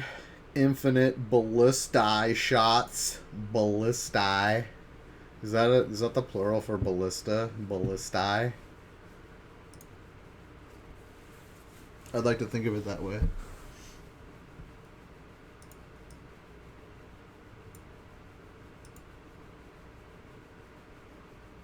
For that second before your combo goes off, yeah. He looked pretty cool. He looked pretty cool and collected. Alright. What's he bringing in? Probably 2 more baffling ends. Seem good. 2 stasis snares seem good. Gideon. Nah, he doesn't need no Gideon. He doesn't need no damn Gideon. Yeah, probably just the 4 removal. What does Glare of Heresy do?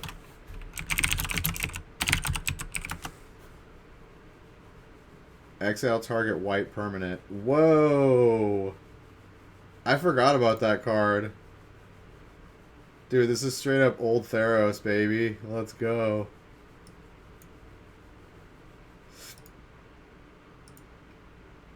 I guess he's bringing in 2 Glare of Heresy, too. Seems pretty good. Kills most of his creatures. Maybe just 1.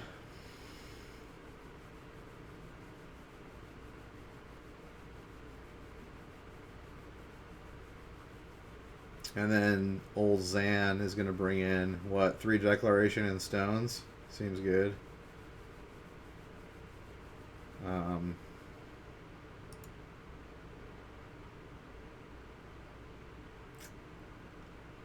Two detention spheres? Yeah. Probably just the removal. They're both just going to be like, creature deck, removal. Let's go. Alright, Mausoleum. Mazel Toffles. Into into Thraben, into Daxos. Or Denaxo. Or Denaxis. What the fuck is that guy's name? Something weird. Something weird. Oh shit, we're going ham on this one though. Empyrean Eagle. Getting in for, what is that? 3, 4, 5? Boom.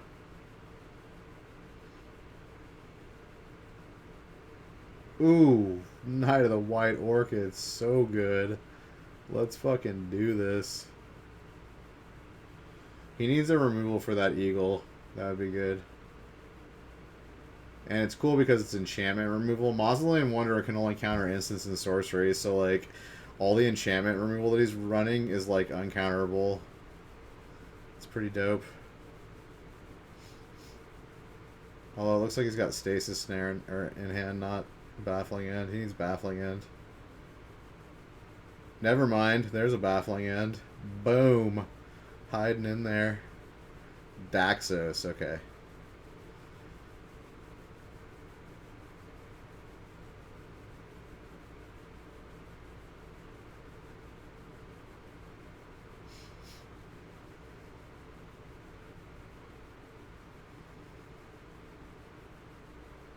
Dude, he's got a Walking Ballista in hand, too. Feels bad. Feels so bad. Ballistae! I have a Ballistae! Oh my god, Idyllic Grange is so good with Ballista, dude. I want to make this deck, kinda. This deck is fucking sweet. Oh shit, does he got the... Oh, he's got it.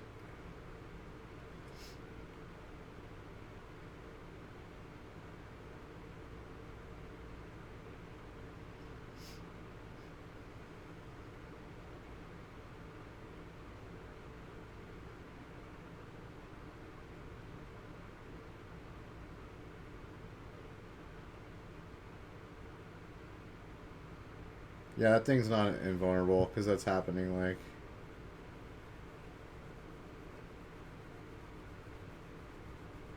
in response to him being cast.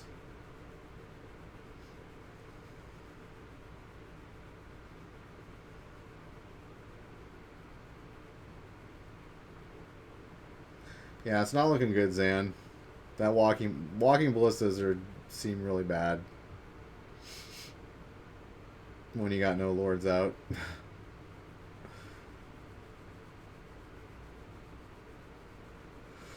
He's going ham though. It's like, fuck it, let's do it, dude. Let's fucking go. Oh, but he's got the eagle. Sick, bro.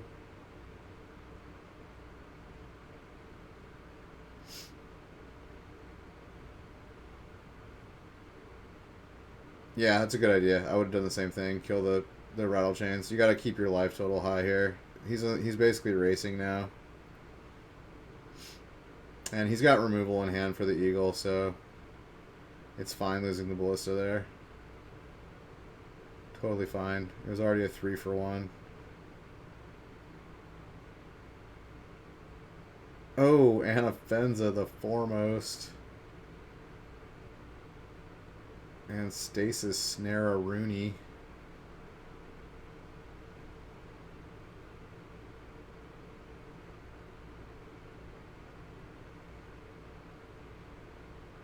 Alright, they're both top decking. I guess you can draw a card off of Spectral Sailor, but that's like all it can do for the turn.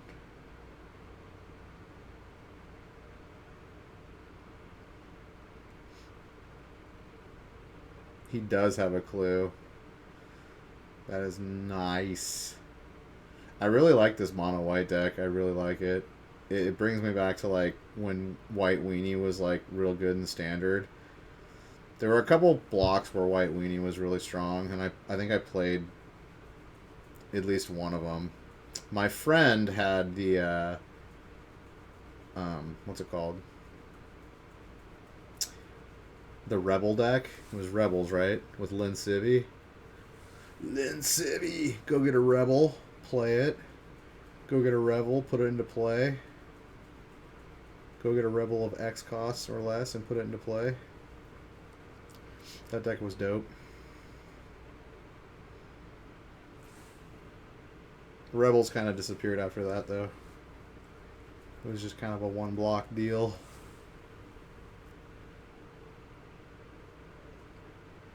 He drew Detention Sphere. That's a good one.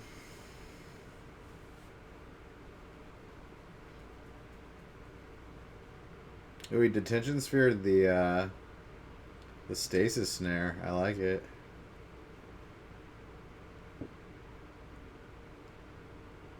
So that's 5 damage. Can you win here? Oh no, it's just attacking with 1. For 3.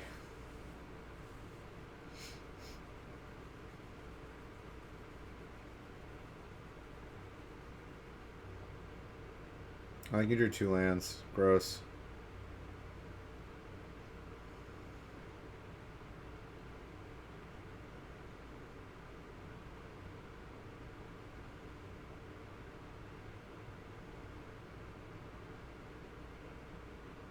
Okay, well he has to block one of these. And he can't block the Thraben Inspector, so he has to trade with something with the Sailor.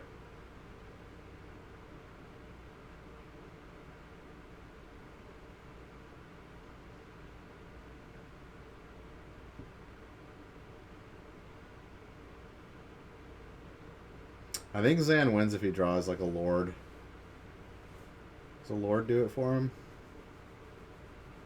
Is that 3, 4, 5, 6. Yeah, it would. A Lord would make the Mausoleum Wanderer do 4 damage, and the Eagle would do 3. So yeah, if he top decks a Lord here, he wins.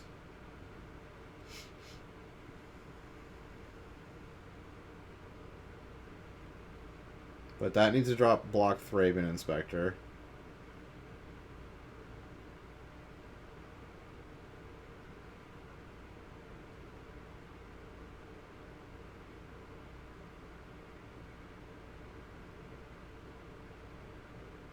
Oh wait, he just wins. Is Anafinza a 2-3 or a 3-2?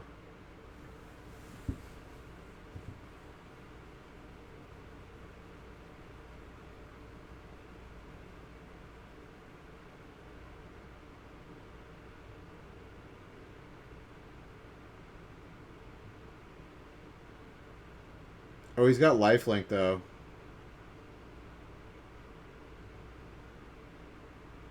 He needs to draw a Lord here. Or wait, when a creature dies, he gains a life. Is that what Daxos does? When a creature comes into the battlefield or dies, right?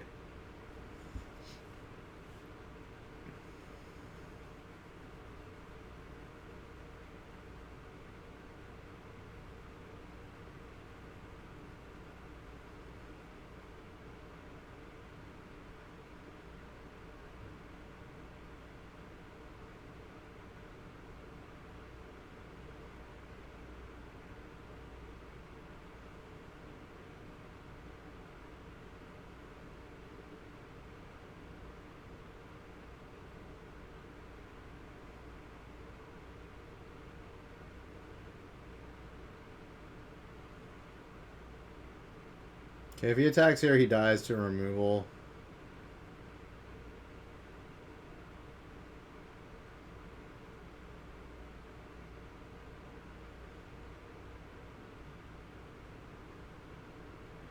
Alright, never mind. He drew a removal. Alright, he's going to gain 1 more life off making a token. Yeah, he gets a clue off that too. That's pretty good. What would be the best draw here for him? Probably Ballista? Or a removal? Getting rid of the Eagle would pretty much be game over almost.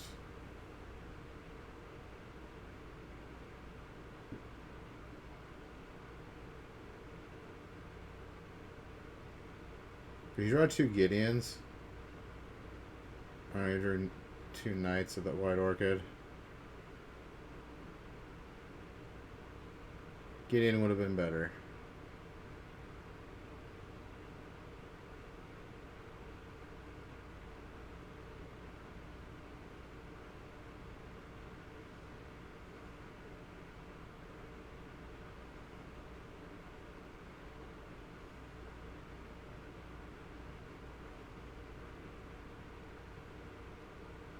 Okay, he drew...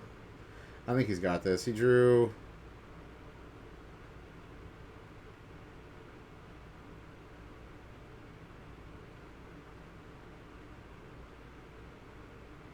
He drew action. I think he drew 2 action.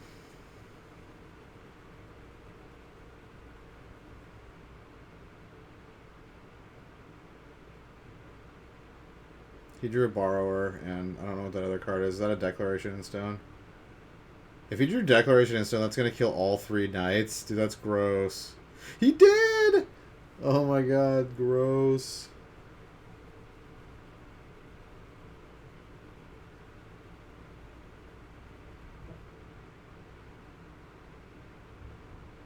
Oh wait, yeah, if he draws a Ballista, he just wins. He can just go to his face. Yeah, Ballista is definitely the best draw. Duh.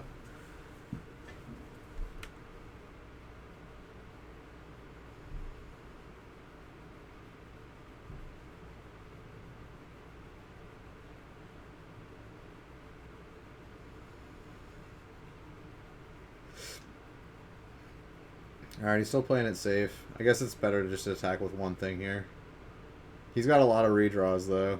And how many lands? Okay, he can redraw one more time and try to get a Ballista.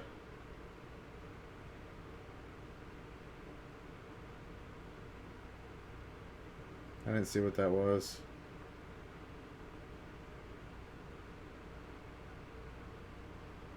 Because Anafenza.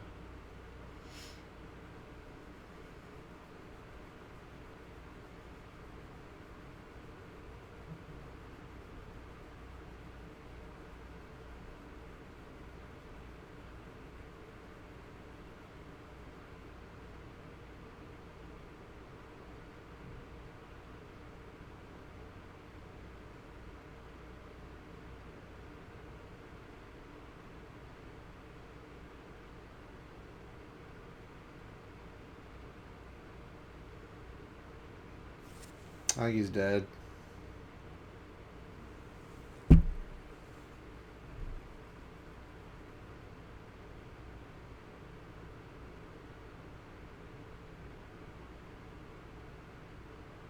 Yeah. He had a lot of outs to draw. Alright, here we go. Daxos into Supreme Phantom, which is now baffled to its end.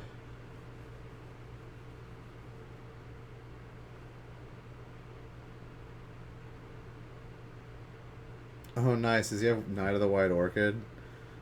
Oh, he doesn't want to run it into a... He's going to play it no matter what. Oh, of course. He's got the Spell Queller. Of course. Oh, he's got another Spell Queller. Dirty.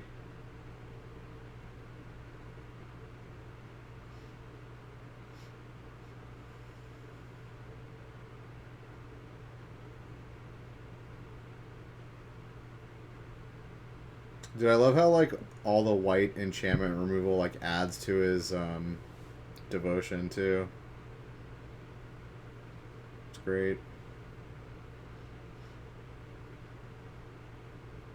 Oh, he was trying to snatch a land. Cheater.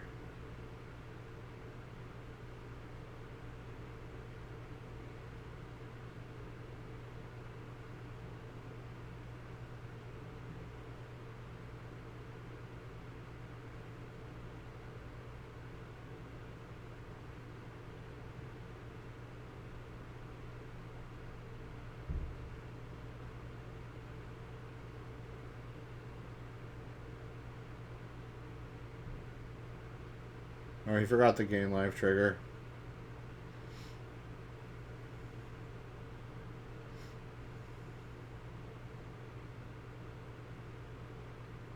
Glare of Heresy, let's go.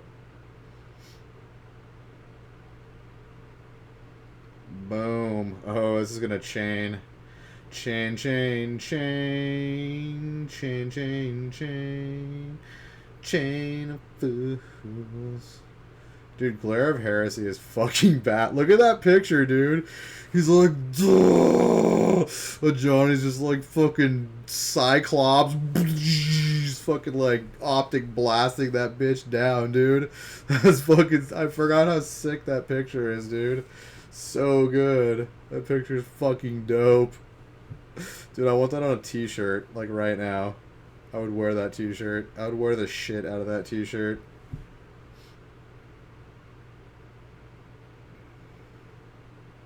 Dude, should I? Should I just make that into a t-shirt? Dude, a Johnny's a beast. I use a Johnny's portrait as my arena portrait. Oh shit, he's got the ballistae. Ballistae.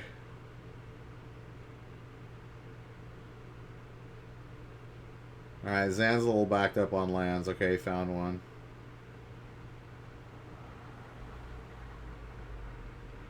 Alright, found a Lord. That's good.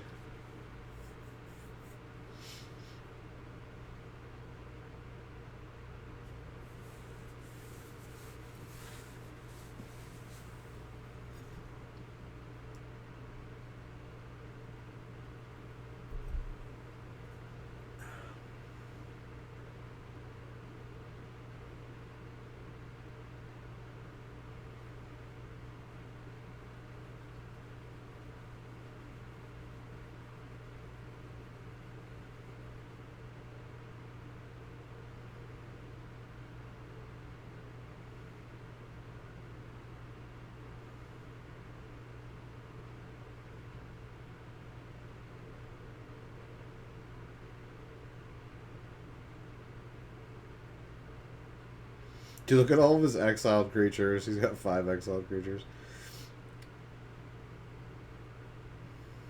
Or 4.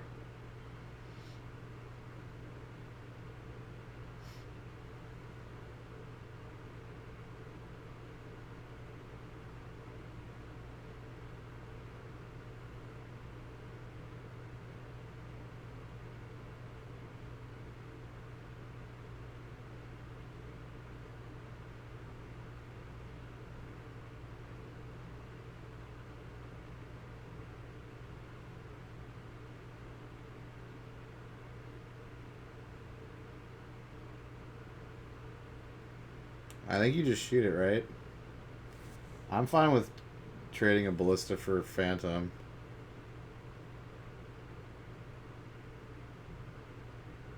He's not going to. That's interesting. I think I would have done that. Like, he's got a few enough cards in his hand and he's low enough life to where, like, if you just keep him off his lords, he's, like, not going to win.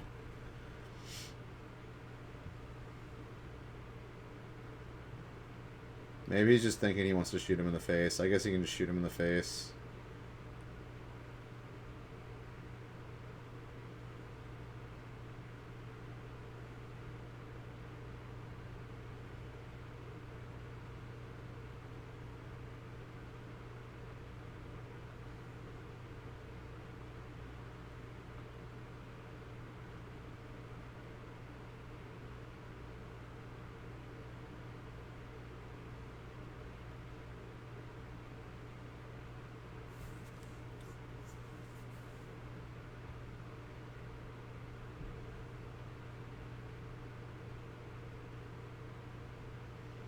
I think you attack with everything here, right? Including the Walking Ballista.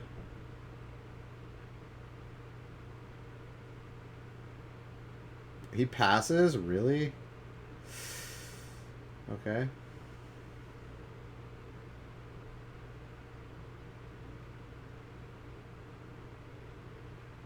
Yes, cycle land. Let's go. If he had attacked with everything, I think he would have won, right? Yeah, he would have won. He would have blocked 3 things, and then whatever gets through does 2 damage, and then he gets 2 shots from the Ballista. Yeah, that would have been game. I would have attacked with everything. Because the best he could have had is 2 2-drop spirits.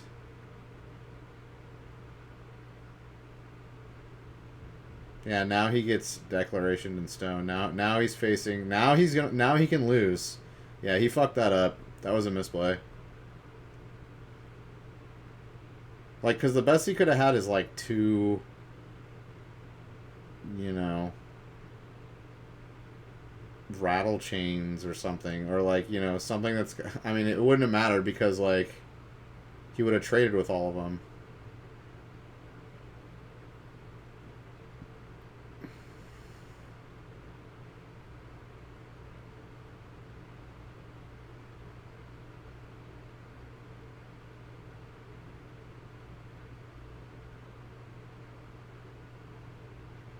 Yeah, Baffling in the Eagle. He drew the 4th Baffling in. Well, I guess he's not going to get punished for his player.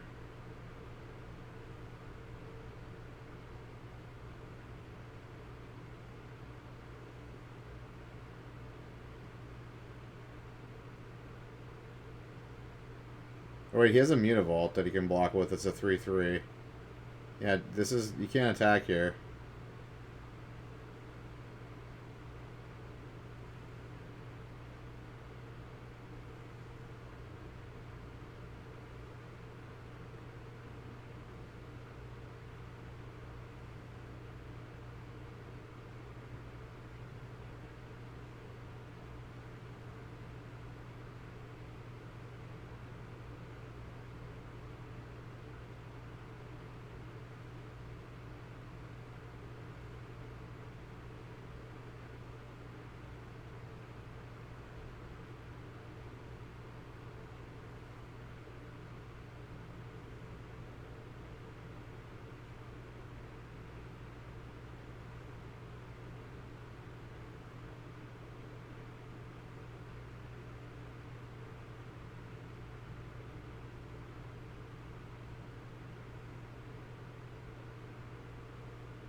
Yeah, you attack with everything here.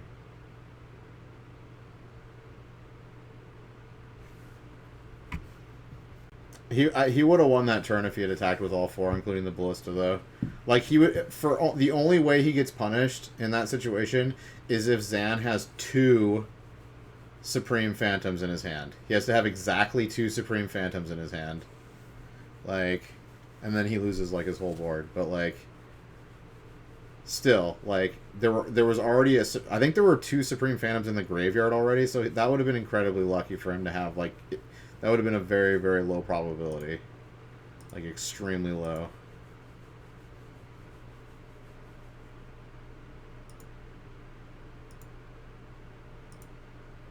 Alright, round 14. Dimir Inverter versus Golgari Aggro. Let's go.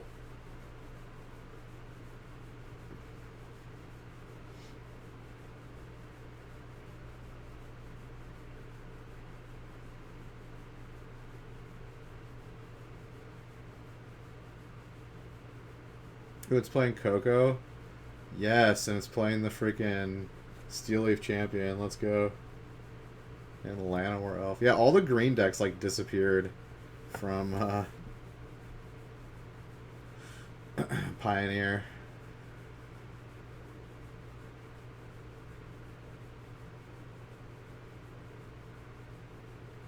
Like, just because they got rid of, like, Veil of Summer and, like, Once Upon a Time doesn't mean you can't play green.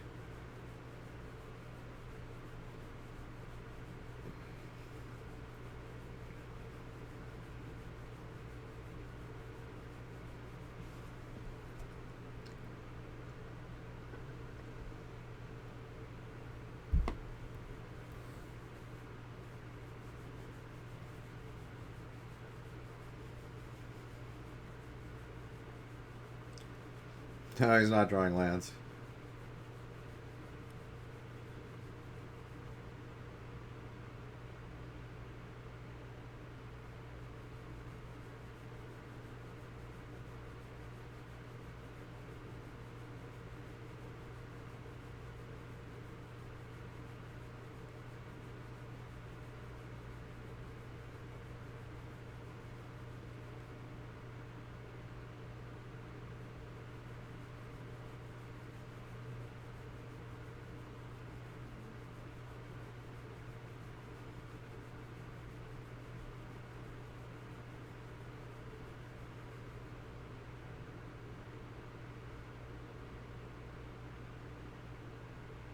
Dude, Rishkar.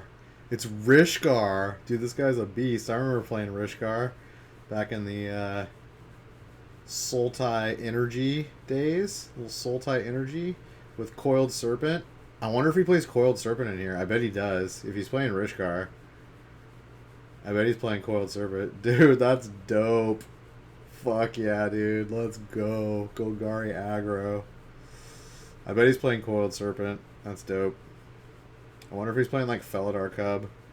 He's probably not playing, like, Heavy Energy. He might be playing Coiled Serpent. I don't know. Maybe he's just playing Rishkar for, like, the speed of, like, adding tokens.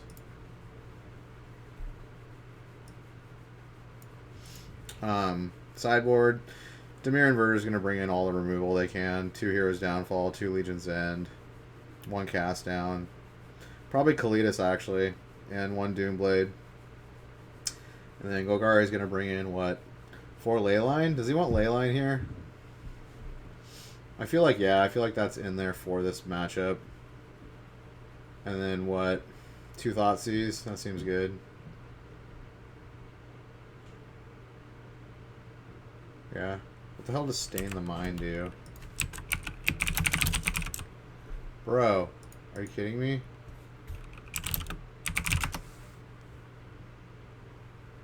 Convoke. Choose an online card name, search your target player's graveyard hand, library for any number of comments that name, and exile them. Oh, Stain the Mind. He's gonna bring that in too. Sick, bro.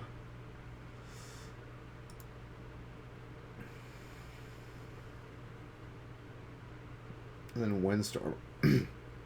Windstorm's for spirits probably.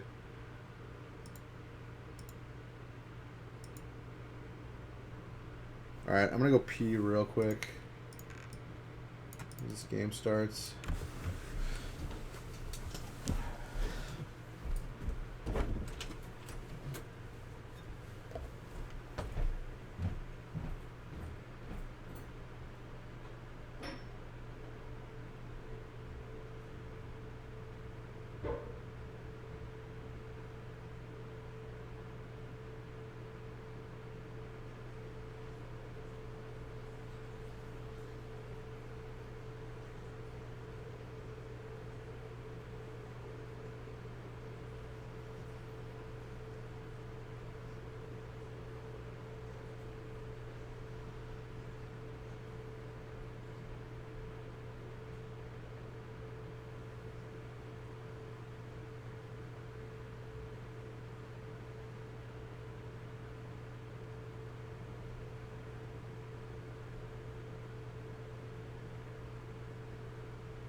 Alright, we back. Oh my god, he plays Rotting Regisaur and Galta. Let's go. Let's fucking go. Someone tells me you're not going to fatal push. Galta?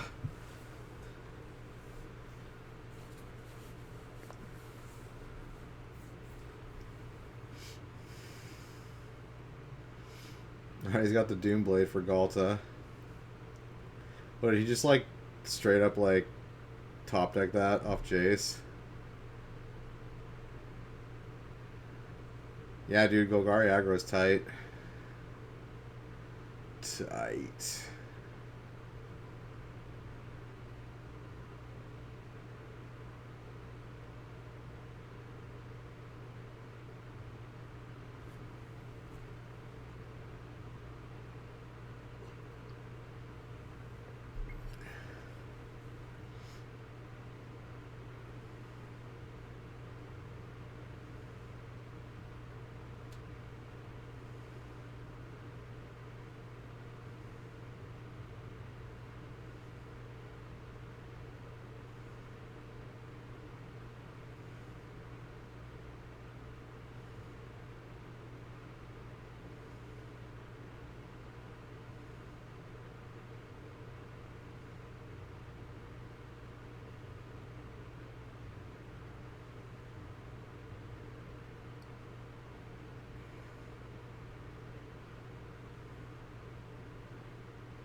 I love the Steel Leaf Champion.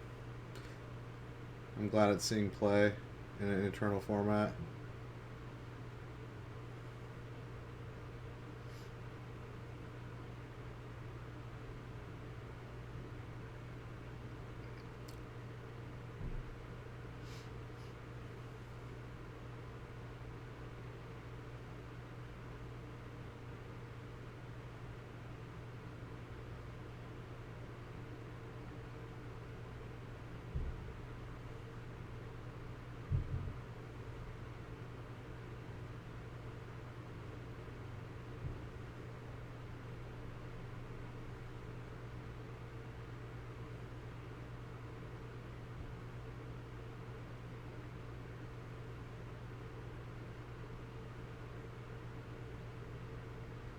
Oh yeah, he drew that Convoke card, which he can't cast.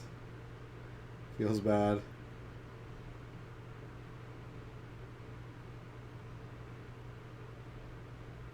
Is that Ronus? Dude, it's Ronus! Let's go, dude. Let me read that.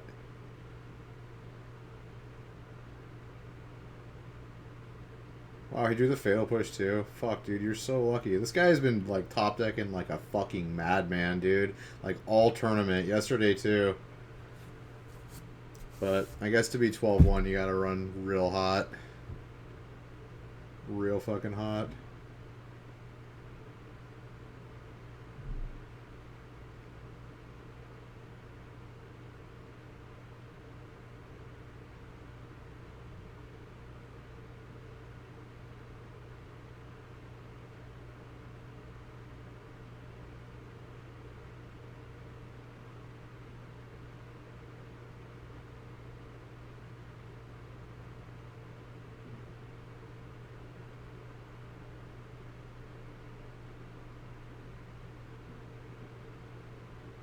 Oh, he drew Coco. Sucks to be you.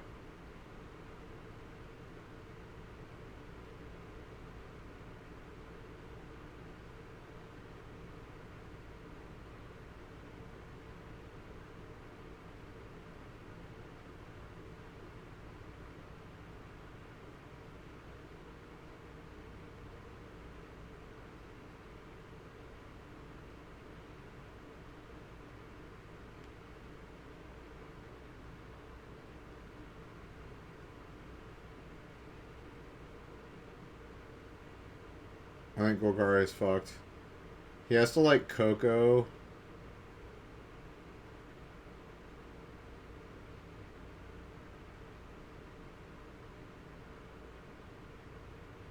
Actually, does Coco even save him here?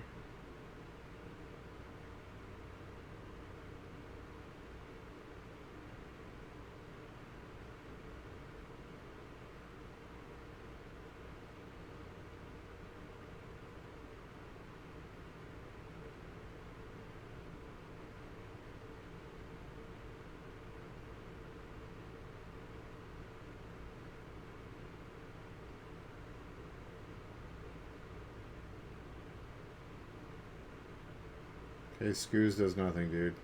Just fucking scoop him up. You got nothing. Yeah,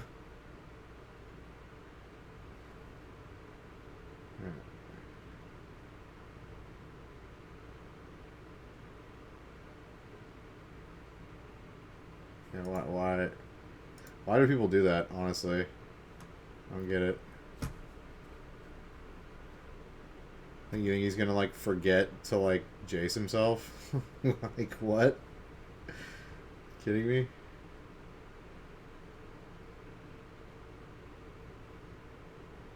Alright, he's got a lot of Llanowar elves. Seems not great.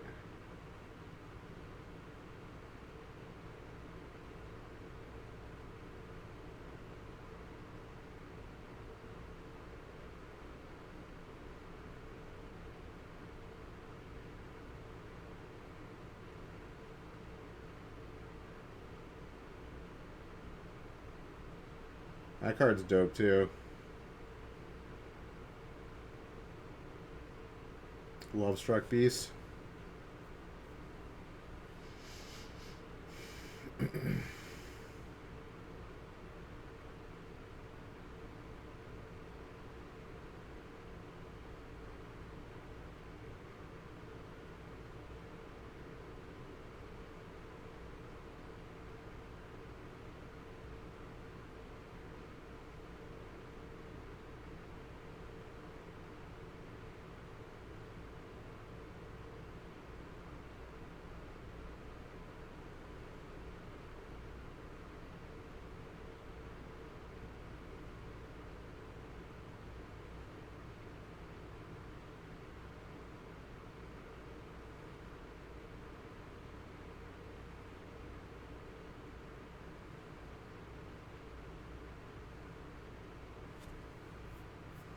Oh, he's got a lot of turns.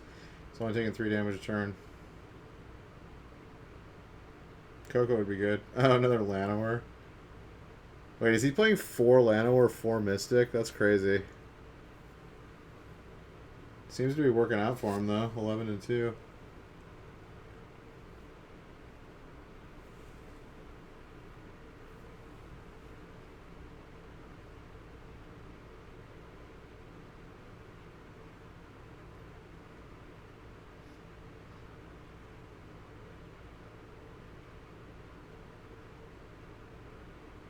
He really needs a Coco here. Coco would be a great top deck.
Or he's counting if he can play Galta.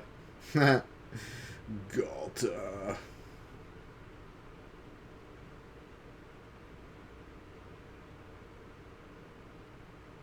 Oh, he's got the Coco. So good.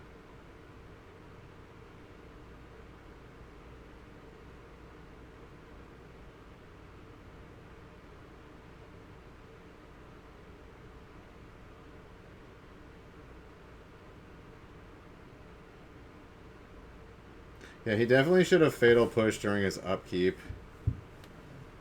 Or draw step. That was kind of a misplay on Peter's side. Because he could have Fatal Push something that he's getting off the Coco, which would have been much better.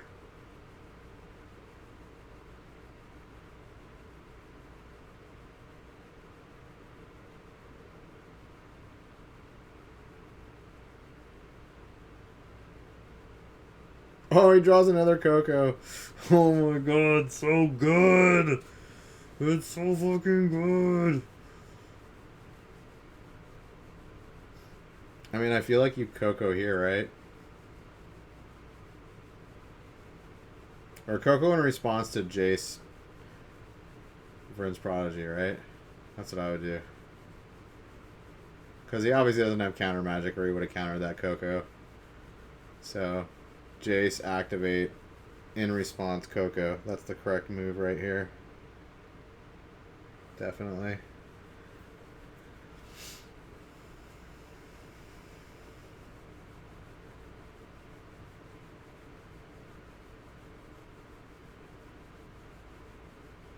No, you can't block Steel Leaf.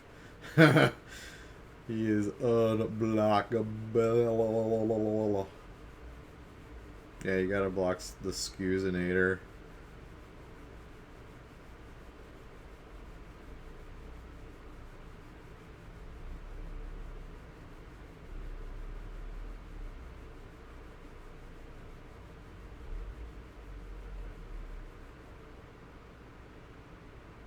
Oh, he hits Rishkar. He hits double Rishkar. Is that enough?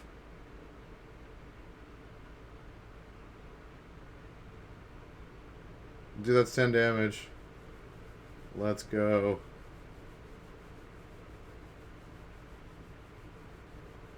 Don't put it on Steel Leaf. Why would you put it on Steel Leaf? Put it on your 1/1s.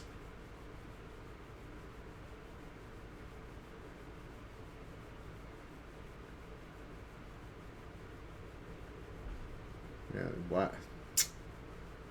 Oh, G. He's like, no, shake my hand. Come on. What is this weak ass little grip? Shake my hand, boy. That guy definitely lifts. Do you even lift, bro? That motherfucker does.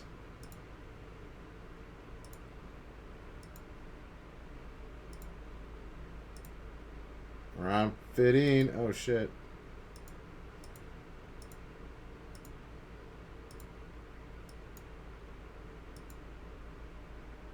Dude, is he playing Boros? Boros feather! Feather! Dude, let's fucking go. I want to see. Oh, it's Boros feather versus mono white. Let's go. Let's go. He's got a Twitch hat. Is he a streamer? Mark Johnson. You streaming, buddy?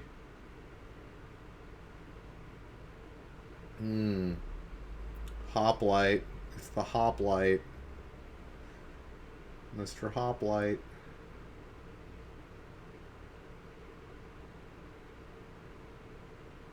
Ooh, 10th District Legionnaire. Dude, let's fucking go.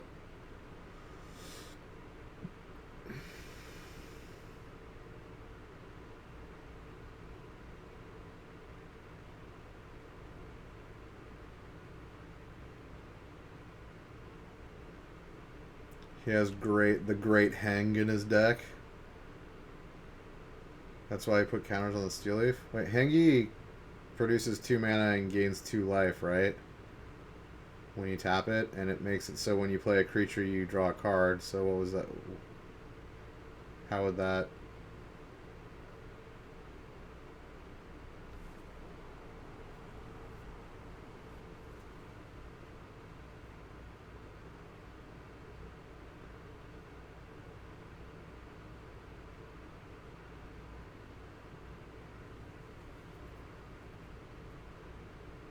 Alright, he's got Heliod. Oh,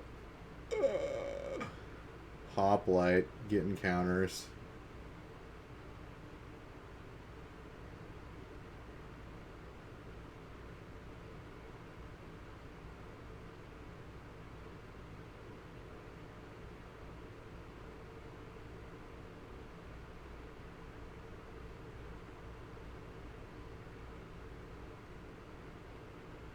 He needs removal like right now. Okay, Ballista is not going to do it. Oh, he's got the infinite! He has the infinite!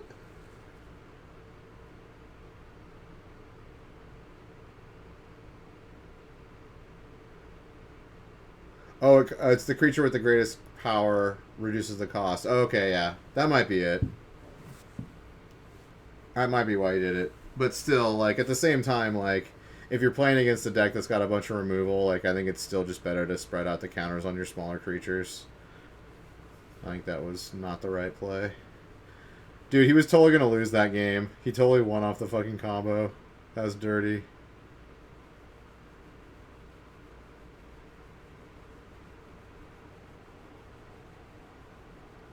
No, I know what you mean, Armake, for sure.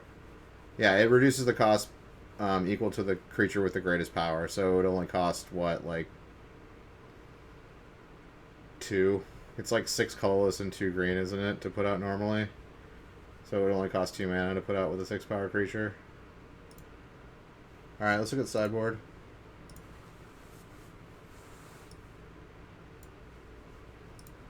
Alright. 2 Baffling Ends, 2 Stasis Snare, 2 Glare of Heresy. Dude, the Glare of Heresy coming in clutch again. Yeah, he's going to bring in the 6 removal. And then Boros is going to bring in... Ooh, Karizeb's Expertise. I kind of like that in this matchup, especially against Heliod. 7 and 2 green. Yeah, so it would cost 3, for sure. I like Karizeb against Heliod, because he could actually turn Heliod into a creature, because he's playing white. I like Karizeb's Expertise here. Swift Justice is the one that deals damage equal to its power to the creature.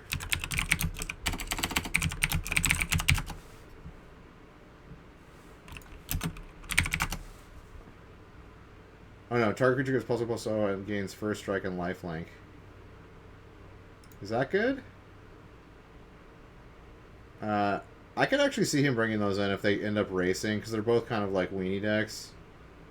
He might bring those in. I don't know. That's more for like the burn matchup, I think. But like, he's gonna bring in the 2 shocks. Ooh, Hazoret. Hazoret. Yeah, he doesn't have a lot of removal in his sideboard. That's interesting. He's got wear and tear. That deals 2 damage. No, that destroys an artifact or enchantment, right? Yeah, I just think maybe just Swift Justice and Shock. Maybe Hazoret. I don't know.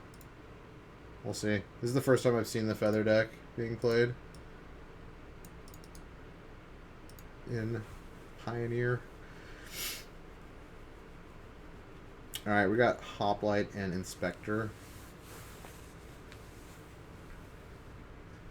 Defiant Strike.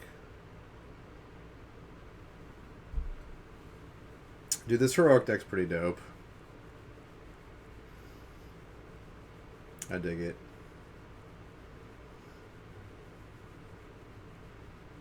Oh, he's only got 1 mana. Feels bad.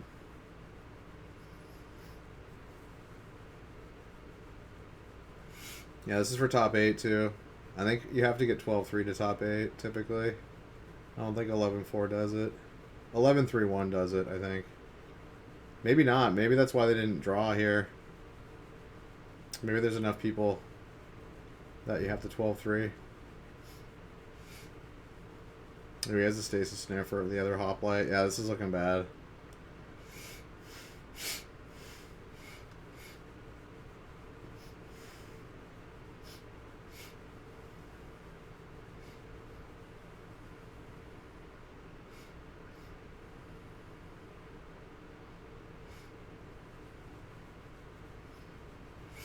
He needs to draw a mana like right now. Like right now. Oh, he's got the wear. Oh, he brought in wear and tear. Oh yeah, it kills enchantments. Of course that comes in. Duh. He's got all that enchantment removal too. Yeah, yeah. Wear and tear is great.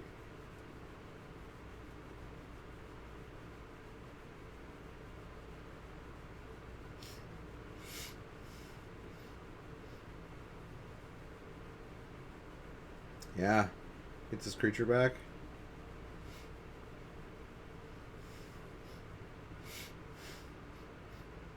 Still doesn't draw the land though, that sucks. He can shock the knight.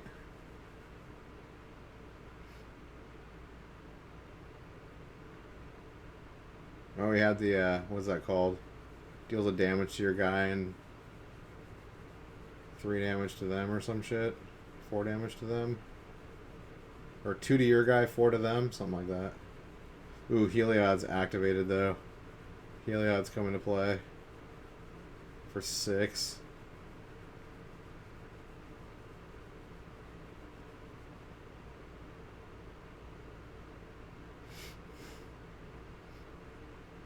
That's unfortunate for how this Feather deck's going out. I don't think he can win at this point. Reckless Rage, yeah, that's the card. For show.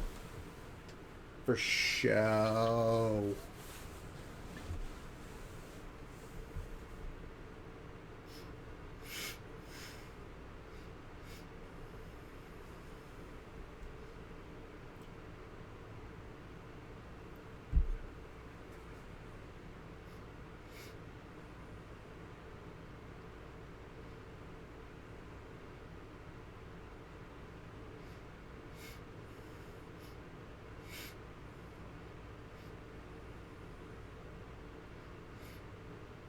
Wow, he just like double traded though.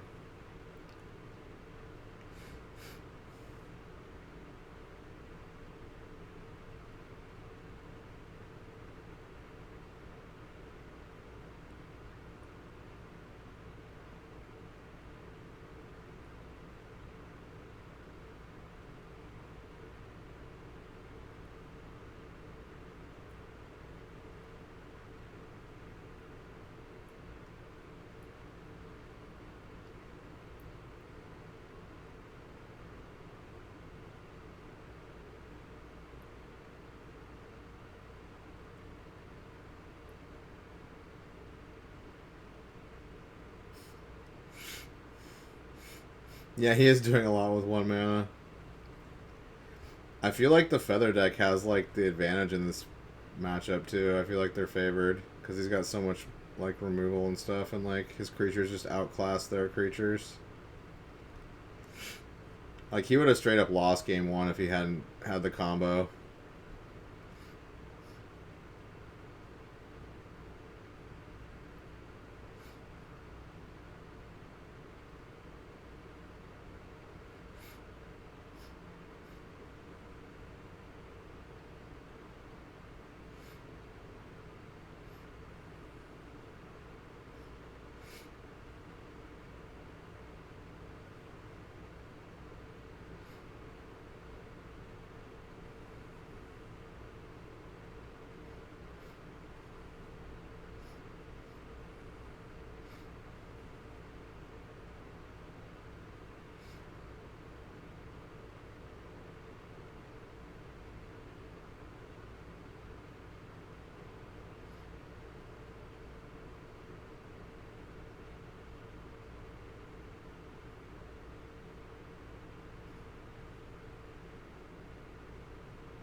He drew a land.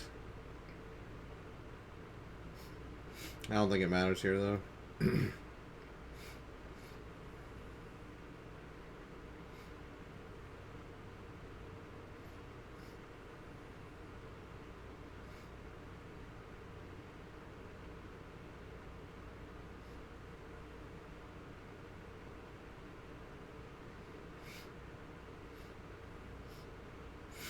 Well, he's got another blocker.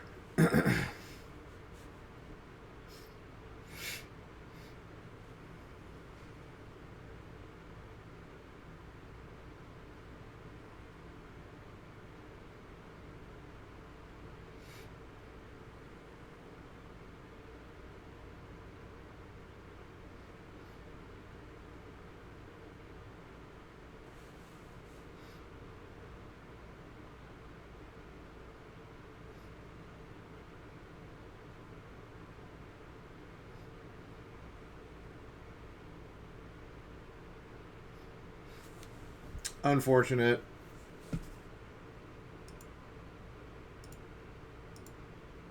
That's too bad. Actually, I like both of those decks. I wanted to see both of those decks in the top 8. Alright, what do we got? Dimir Inverter, Dimir Inverter, Dimir... 4 Dimir Inverters. Actually, 2 Mono White Devotions. Golgari Aggro and Azorius Control. Hell yeah. Well, I hope... Oh, they're looking at Azorius versus Golgari Aggro. That's cool. Okay, cool. At least we're going to get 1 Dimir Inverter deck knocked out. I hope all of them get knocked out, actually, except for 1.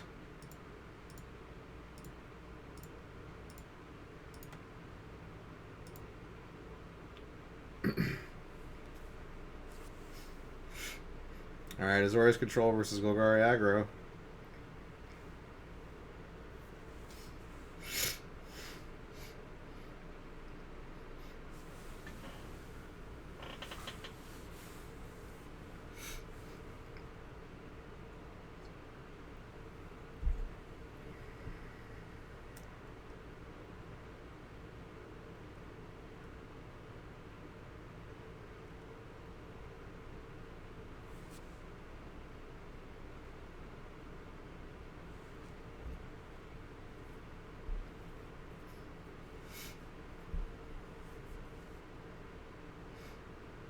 Oh, he doesn't have white mana.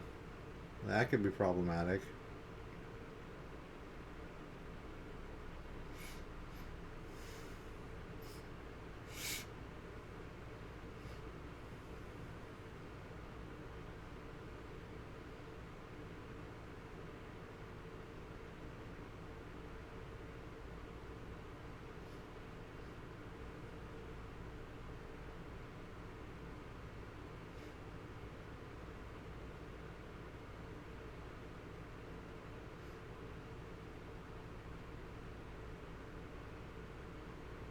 Oh, Steel Sabotage. Let's go.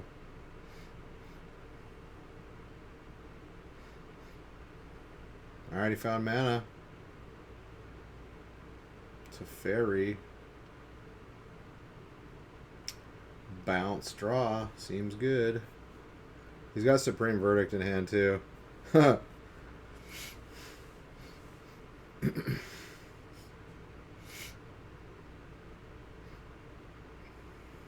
Scoos. Good old Scoos. Good old Scoos. This card's so good and balanced. Like, it's just, like, is powerful enough to play in, like, every format.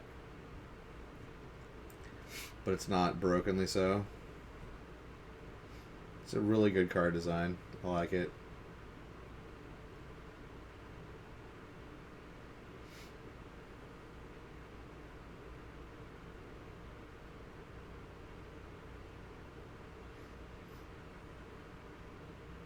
Like, why is Elspeth Sun's Nemesis just white? Shouldn't she be white-black? She's got the, like, black dripping fucking glaive. Like, she should be black and white. And she, like, came back from the dead. They should have made her one black, one white. And, like, made her better. I mean, she's okay. I don't know. I just feel like she should have been black-white, you know?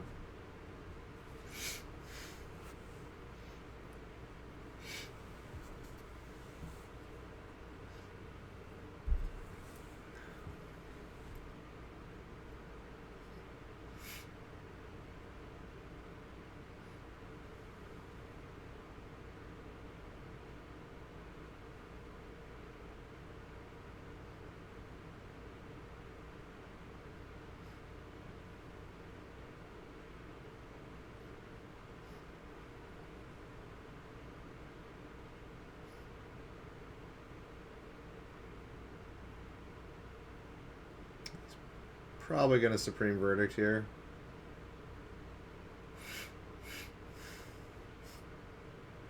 Yep, he grabbed the plans.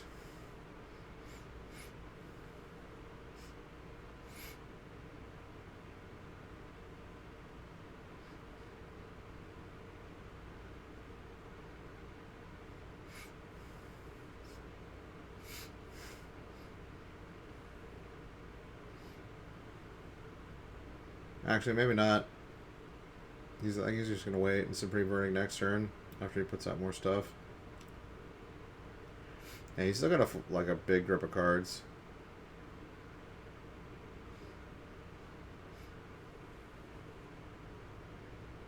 Oh, he's gonna cast down Regisaur. Okay.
Alright, he's gonna escape the Elspeth.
I kind of think he has the supreme verdict here. Yeah, he's going to.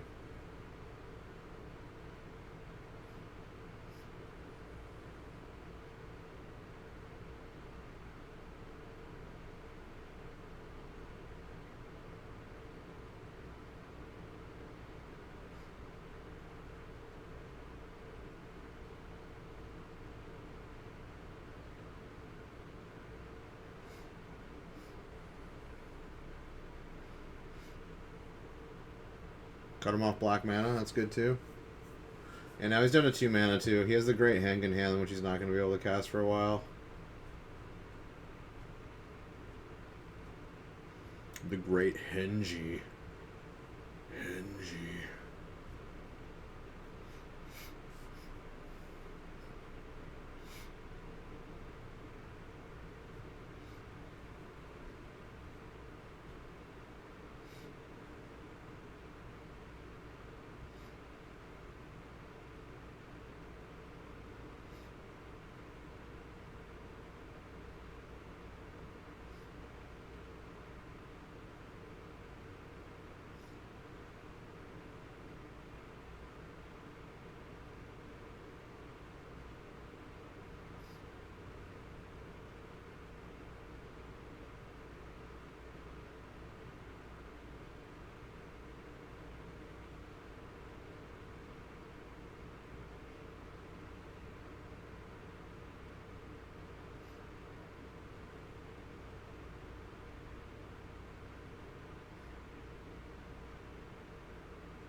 Rishgar.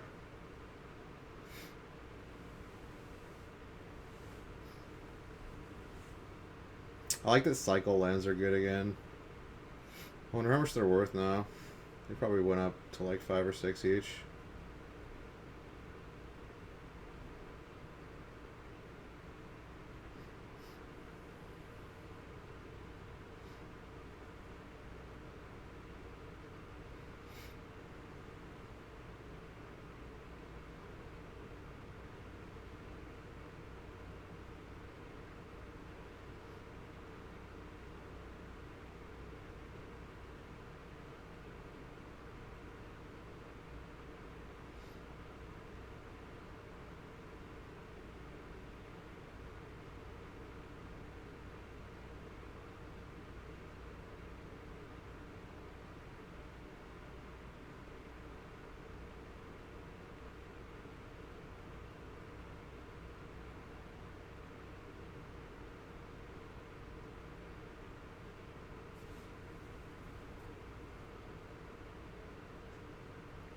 Scoos.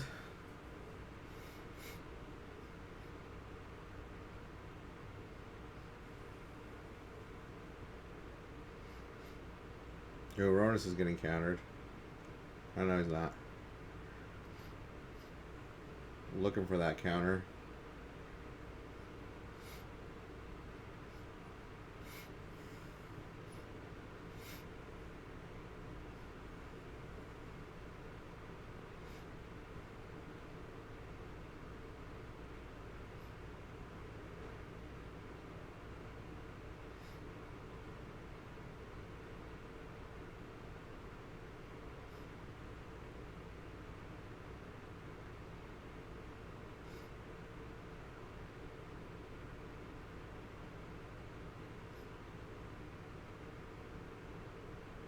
Supreme verdict?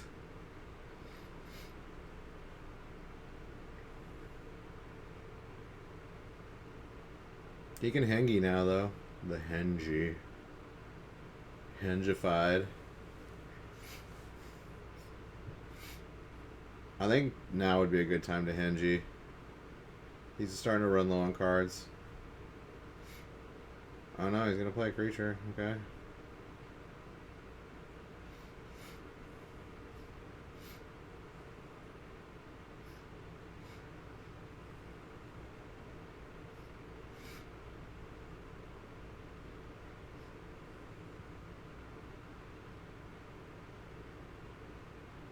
I believe Azorius Charm can bounce a permanent, right? I don't remember all the modes on it, but I think it can bounce.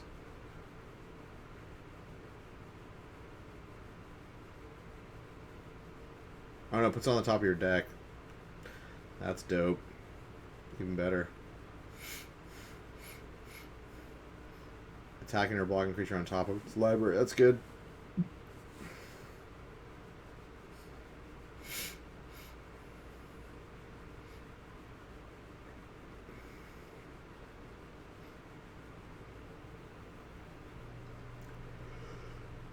Although, do you know what would replace that card in a heartbeat? Path to Exile.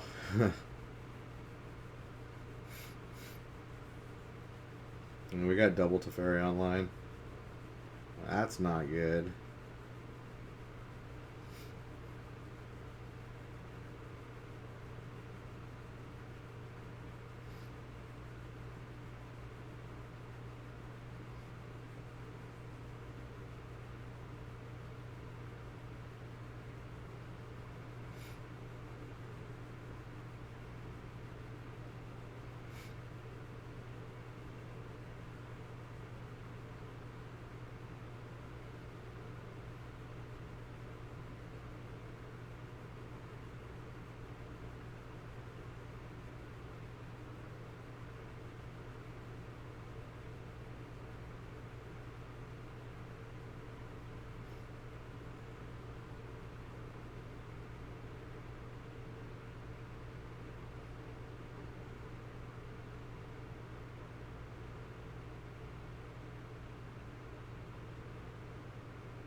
Dude, he's brought that Elspeth back twice.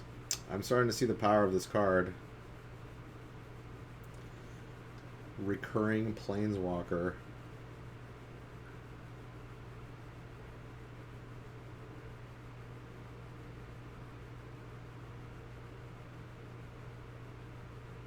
Another Azorius Charm. Feels bad.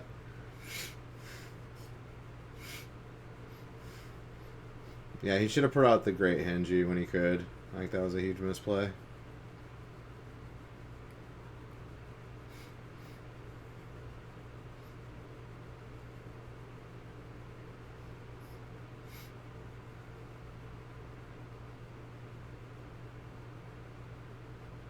Oh, he just ultimated. Daddy Teferi ultimate. Yeah, shit's gonna start going sideways quick.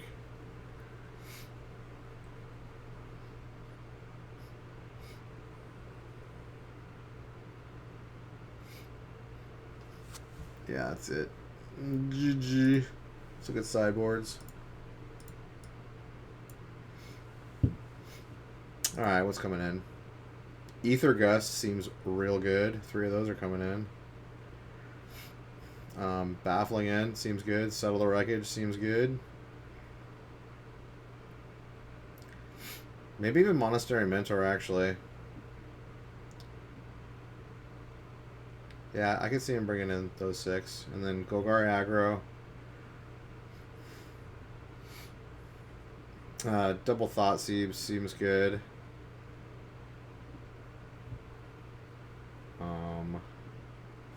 Golgari Charm do again?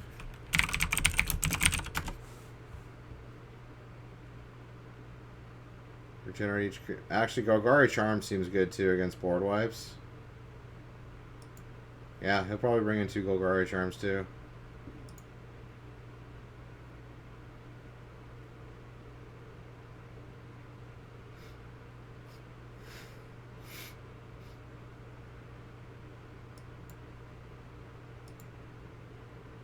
Alright, let's go.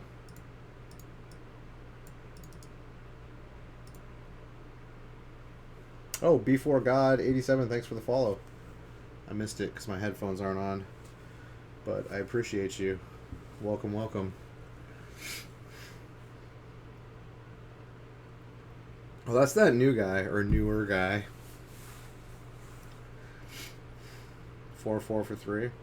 I wonder if he's playing something for Devotion. Probably not. Whenever there are a green creature in his battlefield, put a +1/+1 counter. If the creature's power is greater than yours, put another +1/+1 counter on your war.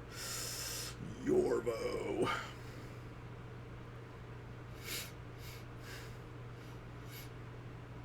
I feel like Pelt Collector would be good in this deck too. Maybe it's just not. I've always thought Pelt Collector was a pretty sweet card. It's in the mono green aggro list in Modern usually.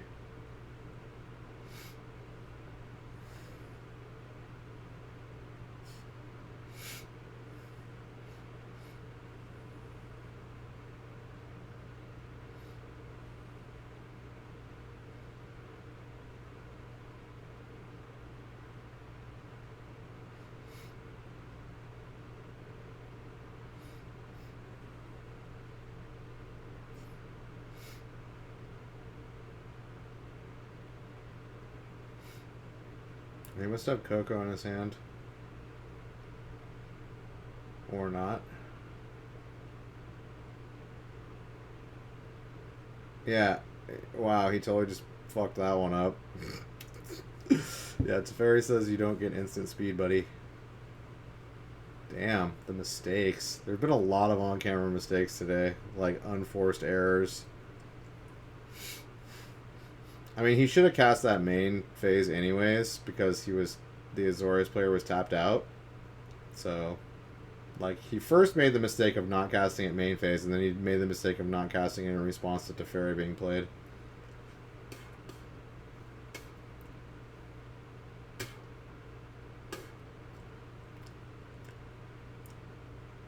Always cast Coco if the shields are down.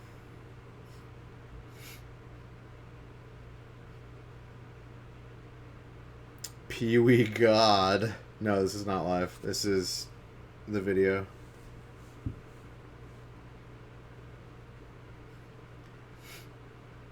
It was live, like, until, what, like 4 or 5 today, PST? Something like that.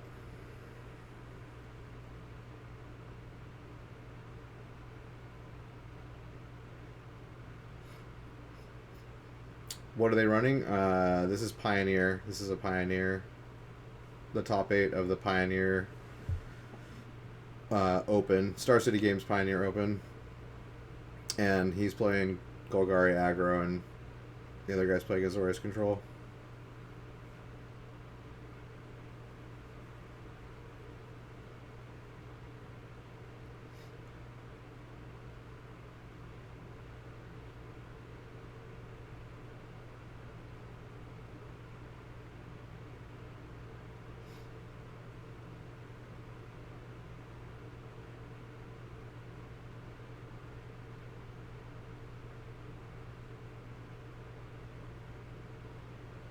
Alright, he makes a 1-1 off of his castle. Blocks the 4-4. You just started playing Magic today? Nice! Like paper Magic or Arena or Moto?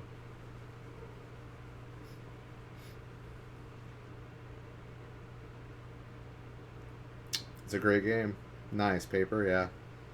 I've been playing Magic for 26 long years.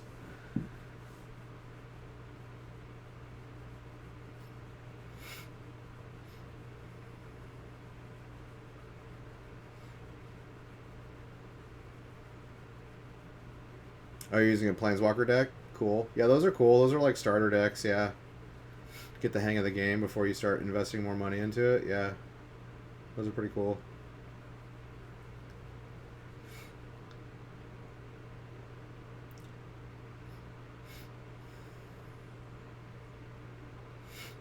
Alright, he's got Rishgar, Pima Renegade.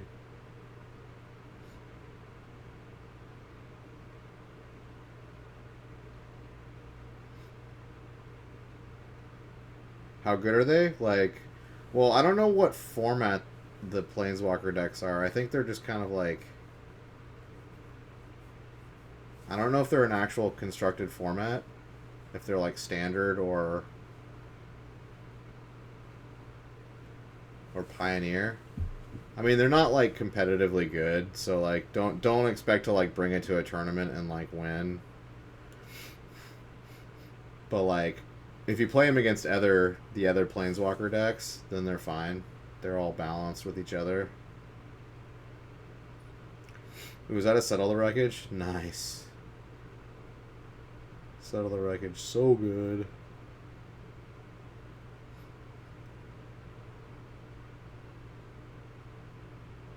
Like, if you want a competitive, like, tournament deck, you're going to have to put some money into the game.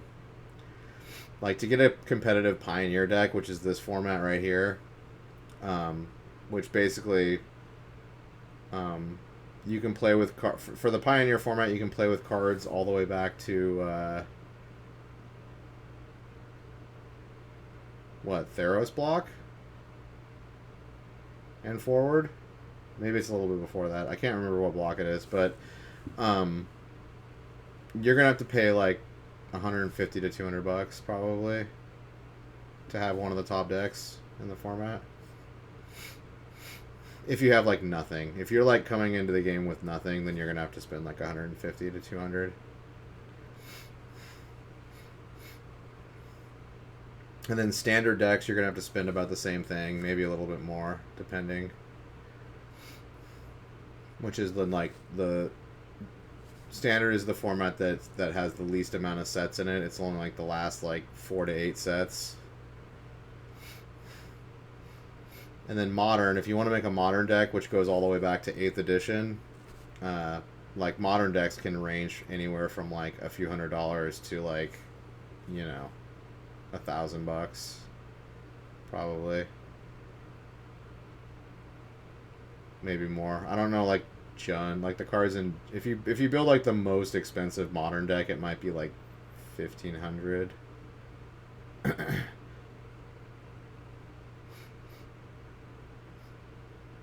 And then stuff just gets more expensive. If you play Legacy, which is not really like a format that gets played very much anymore, like those decks are up to like $5,000. Oh, of course I still play. Yeah, I play every Friday. Friday Night Magic at my local store. And I'll play in tournaments too. Like I played in Magic Fest last December in my city. And I'll play PTQs if they like come to my store or like are close by, which are Players Tour qualifiers, which are pretty big tournaments. How much is my deck worth? I have a bunch of decks actually. Like net worth of like all my cards is probably like 15 grand now. 10 to 15 grand, something like that.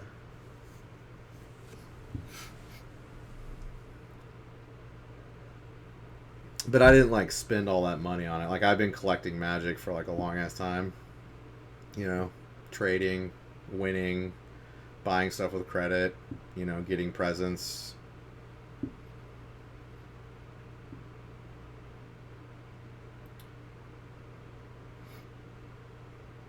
And it's funny because I've sold a bunch of Magic cards too. If I had like my entire collection, maybe you should have gotten into Magic. No, it's a collector's thing too. Think of it as an investment. Like if you're putting money into it, you're gonna be able to get the money back out of it too. Like I've sold cards. I've sold a bunch of cards over the years too. Like if I had my entire collection now, I'd have like $100,000 worth of cards probably. Or more. I calculated at one time. It was like 80 grand or something for like... But that's like the really old cards that are worth a lot of money that I used to have. But they weren't worth a lot of money back then. And I got rid of them when they were worth a lot less than they are now. So it's like an investment. Like, just think of it that way. You know, comics, toys, like stuff that appreciates in value. Like, I don't think Magic is going anywhere. So like... I mean, it's been around for 26 years. So there's no real risk in investing in Magic. I don't think it's going to die anytime soon.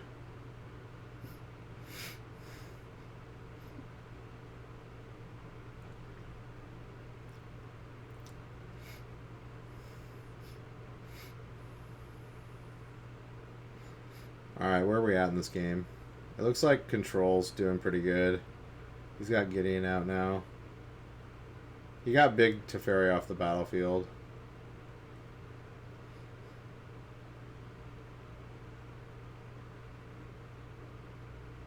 He brought in Reclamation Sage. That's interesting. I wonder why he brought in Reclamation Sage. That seems not good. I guess he was expecting like enchantment removal, but this guy's not playing a lot of enchantment removal.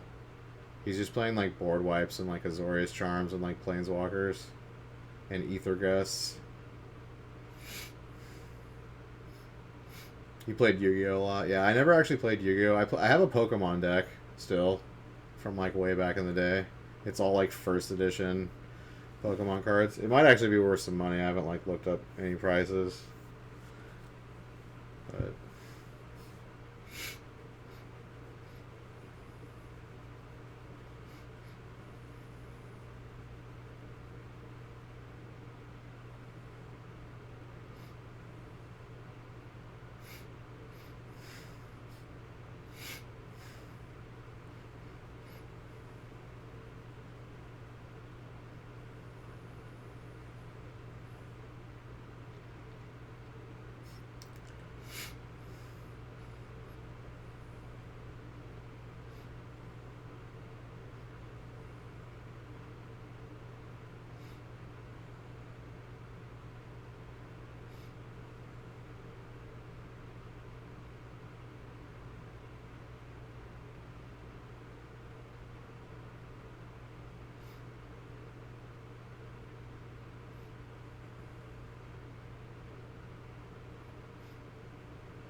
alright, he keeps plussing Gideon and making it so Ronus does no damage until his next turn.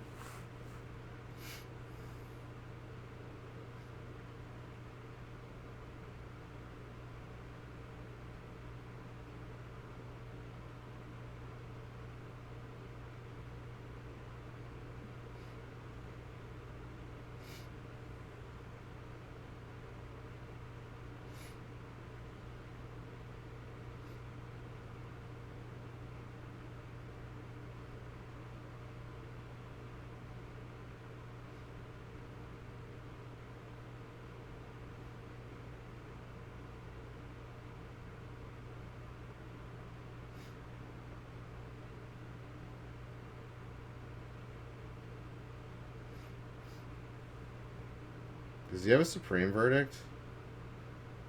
Okay, he didn't use Gideon either.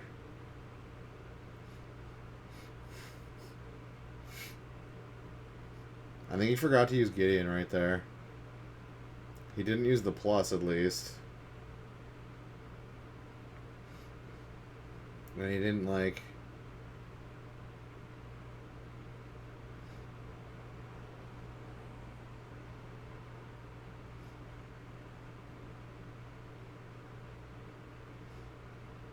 I think he forgot to use Gideon there. He should be at 7 counters.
Alright, he's gonna bottom it.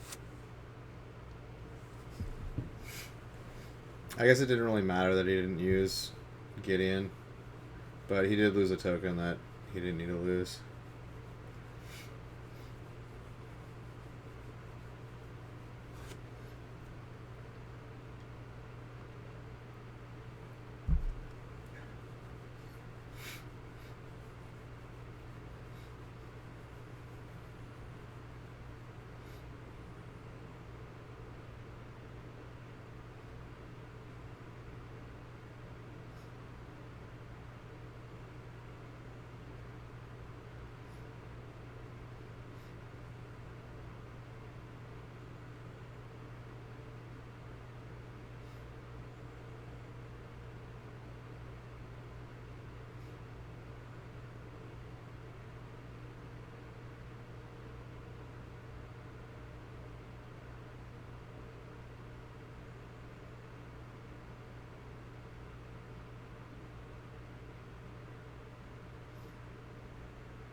Oh, 4-drop Gideon. Shit's getting real now.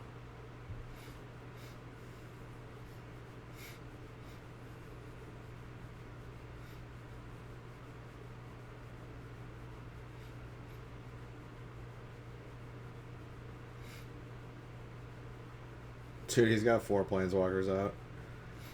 I'd probably be scooping it. Well, I guess you're not gonna scoop if it's already 1-0. I guess you're gonna play it out. But his chances of winning here are very, very low.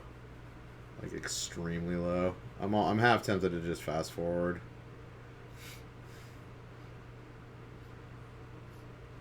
I think I'm going to. This game's like over. Yeah.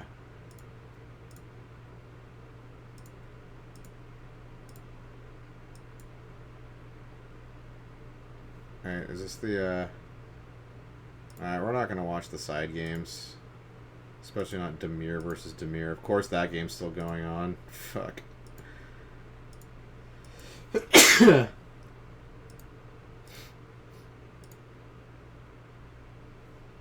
Azorius Control versus Demir Inverter. Why do we have to watch this one? This is gonna be so long.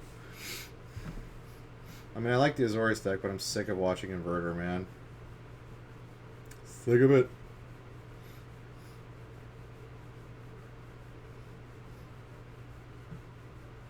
I'm gonna fast forward this a little bit, actually. This is gonna be the longest, most dirtily fucking match ever. Oh wait, he won? Oh, he must have comboed off. Okay.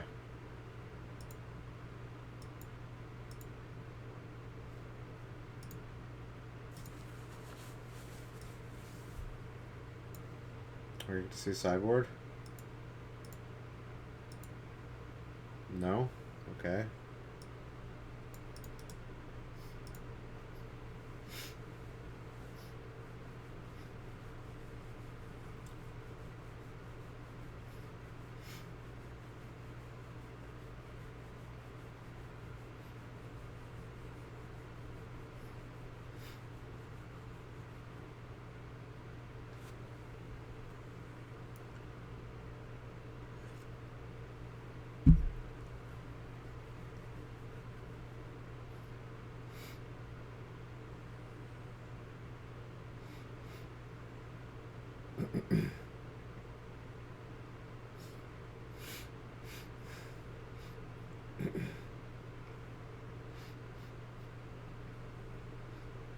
Wow, is he just gonna win? Because he's got no counter magic? He just landed Inverter.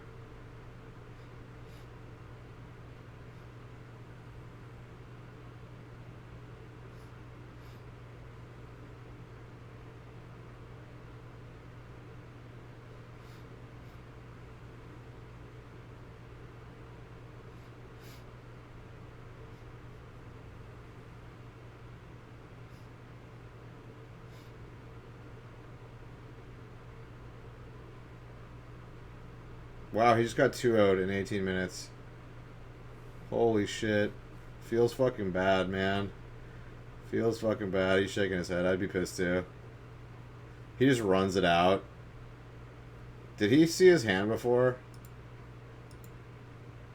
Yeah, he did. He had thought erasure, thought seize. Yeah, he basically had the nut ass draw, and the control player just couldn't. Yeah, we're not watching this. Fuck you, Demir Inverter versus. Oh my god, really? Yeah, hell no. I'm not watching that. Dude, that shit went over 66 minutes. Fuck. Oh my god, let's watch the finals. I think it's Demir versus Demir in the finals, actually. Fuck, it is! Fuck Demir Inverter, dude. Obviously, this deck's too powerful. Obviously. Obviously. 4 in the top 8, 2 in the finals, yeah. This is so lame. I'm gonna fast forward through the first game. I really do not want to fucking watch this. This is so boring. I've already watched like one of these. It takes so long.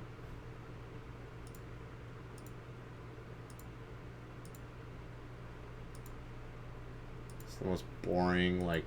There's like no interaction at all. Except for like killing... Okay, Peter got the first one. Alright, sideboard. 3 Jaces are going to come in, 2 Heroes Downfall to get rid of Planeswalkers, 1 Mystical Dispute, 1 Narset. That's it. And then, yeah, these guys actually played earlier, I think, too. He's going to bring in 3 Pack Rats, 2 Friends Prodigy, 1 Negate, 1 Thassa's. Sure.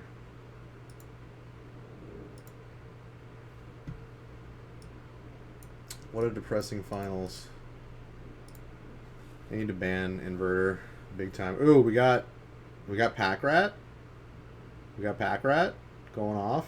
Alright, we got 2 Pack Rats on the board. Let's go.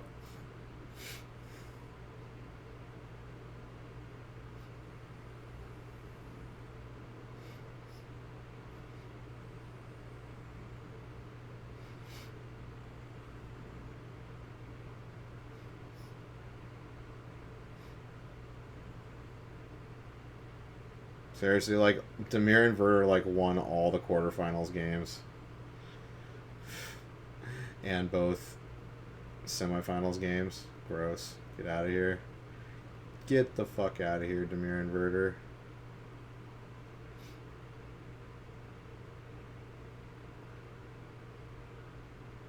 No, I think once they get rid of Demir Inverter, like, the format will be pretty... There's probably, like, 6 or 7... really good decks.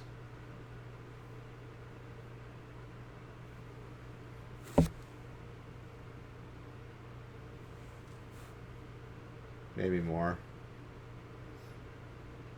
Maybe more like 7 or 8 good decks.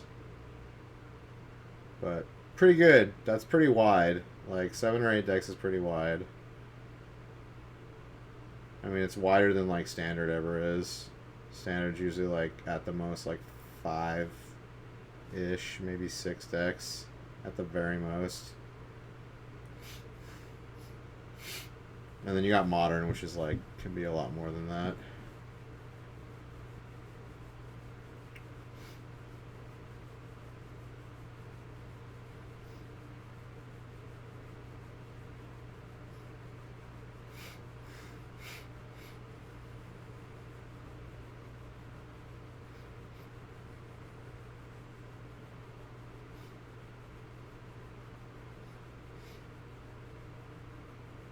But Pioneer is a lot like Standard in that, like, you pretty much just want to be playing the best deck.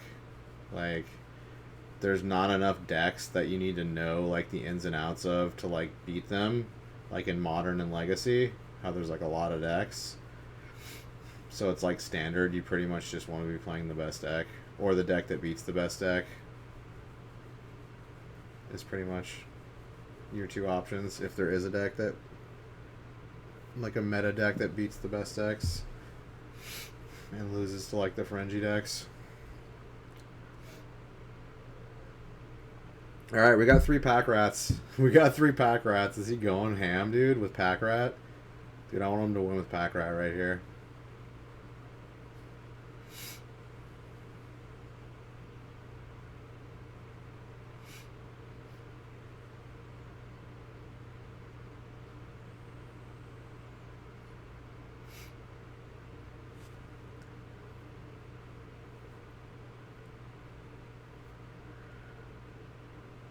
Oh, he found Legion's End. Wait, he brought in Legion's End because he knew his opponent had pack rats in the sideboard? That's interesting. I guess it paid off for him here. I wonder how many he boarded in. Because that card's useless. It only kills pack rat. That's all it kills.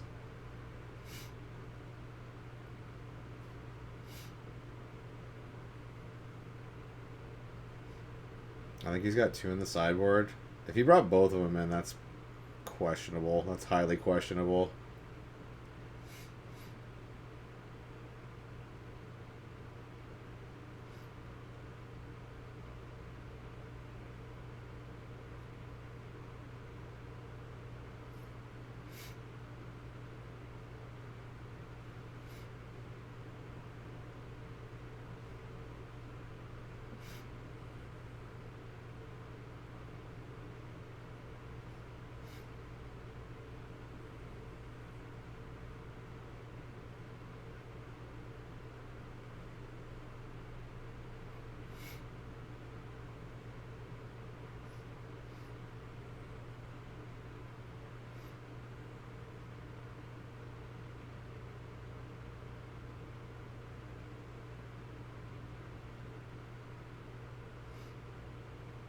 Damn, I wanted to see death by pack rat. Feels bad.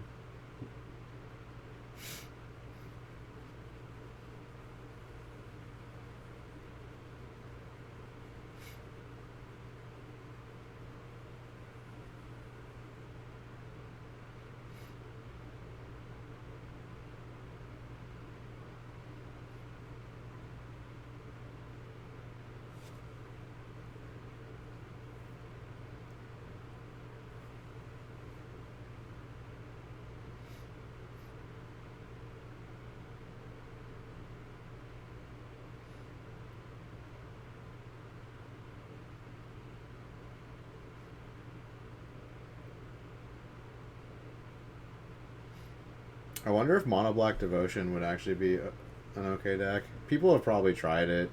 It's probably not good enough because, like, Fatal Push, there's, like, a ton of good removal. So Pack Rat just doesn't seem very good. I don't know.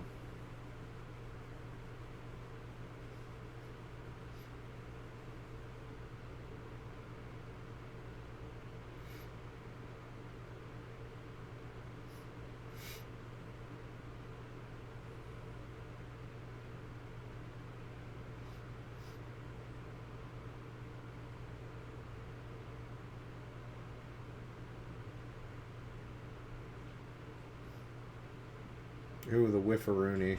There's been a lot of Narset whiffs today.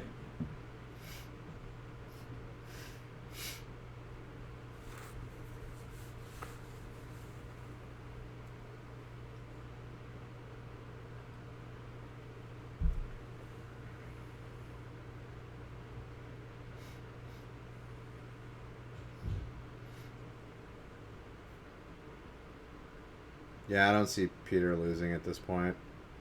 I mean, even though he's at 2 life, like, these decks don't have creatures or, like, a way to do damage. It's, like, pretty much combo or bust. Like, Peter's deck has no other way to win. He can only win through the combo. I guess he can win through Thassa's Oracle attacking for 1 or Inverter attacking, but those are the only creatures in the deck. No other way to win. Which is why people should be playing Unmoored Ego. Like, why aren't people playing 4 Unmoored Egos? Like, honestly, you just win if you Unmoored Ego Inverter. Like, they have, like, such a small chance of winning after that. But yeah, I think he's going to win right here. Seems,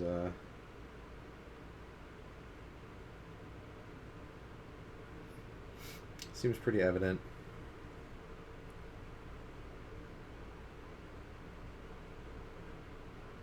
And I can't say that I'm sad it's not going to game 3.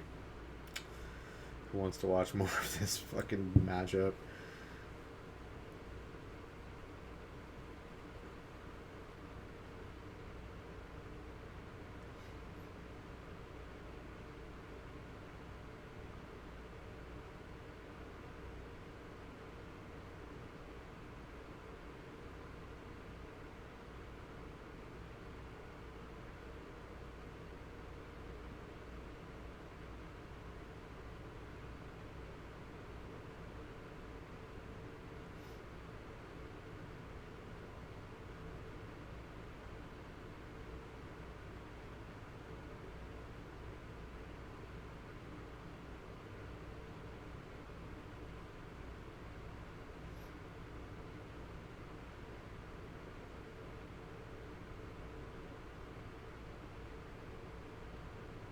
I mean, he has to have exactly what? Hero's Downfall? Kill Jace?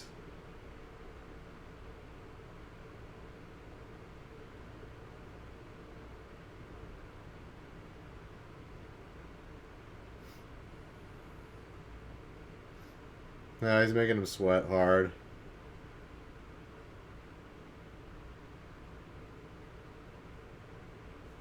Yeah.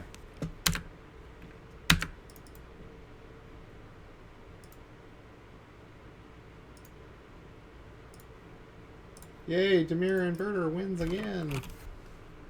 Actually, they haven't had a Pioneer tournament with Demir Inverter. Just a normal one, I think. But every single team in the team constructed had Demir Inverter decks in the top 8, or most of them did. But yeah, that's it. It's the end of the Star City Games Pioneer Open Indianapolis. Thanks for joining me. This video is going to go up on my YouTube channel, which is lock_daddy, which you can watch it in scathing HD. You can also watch it on my Twitch channel. It is twitch.tv/lock_daddy.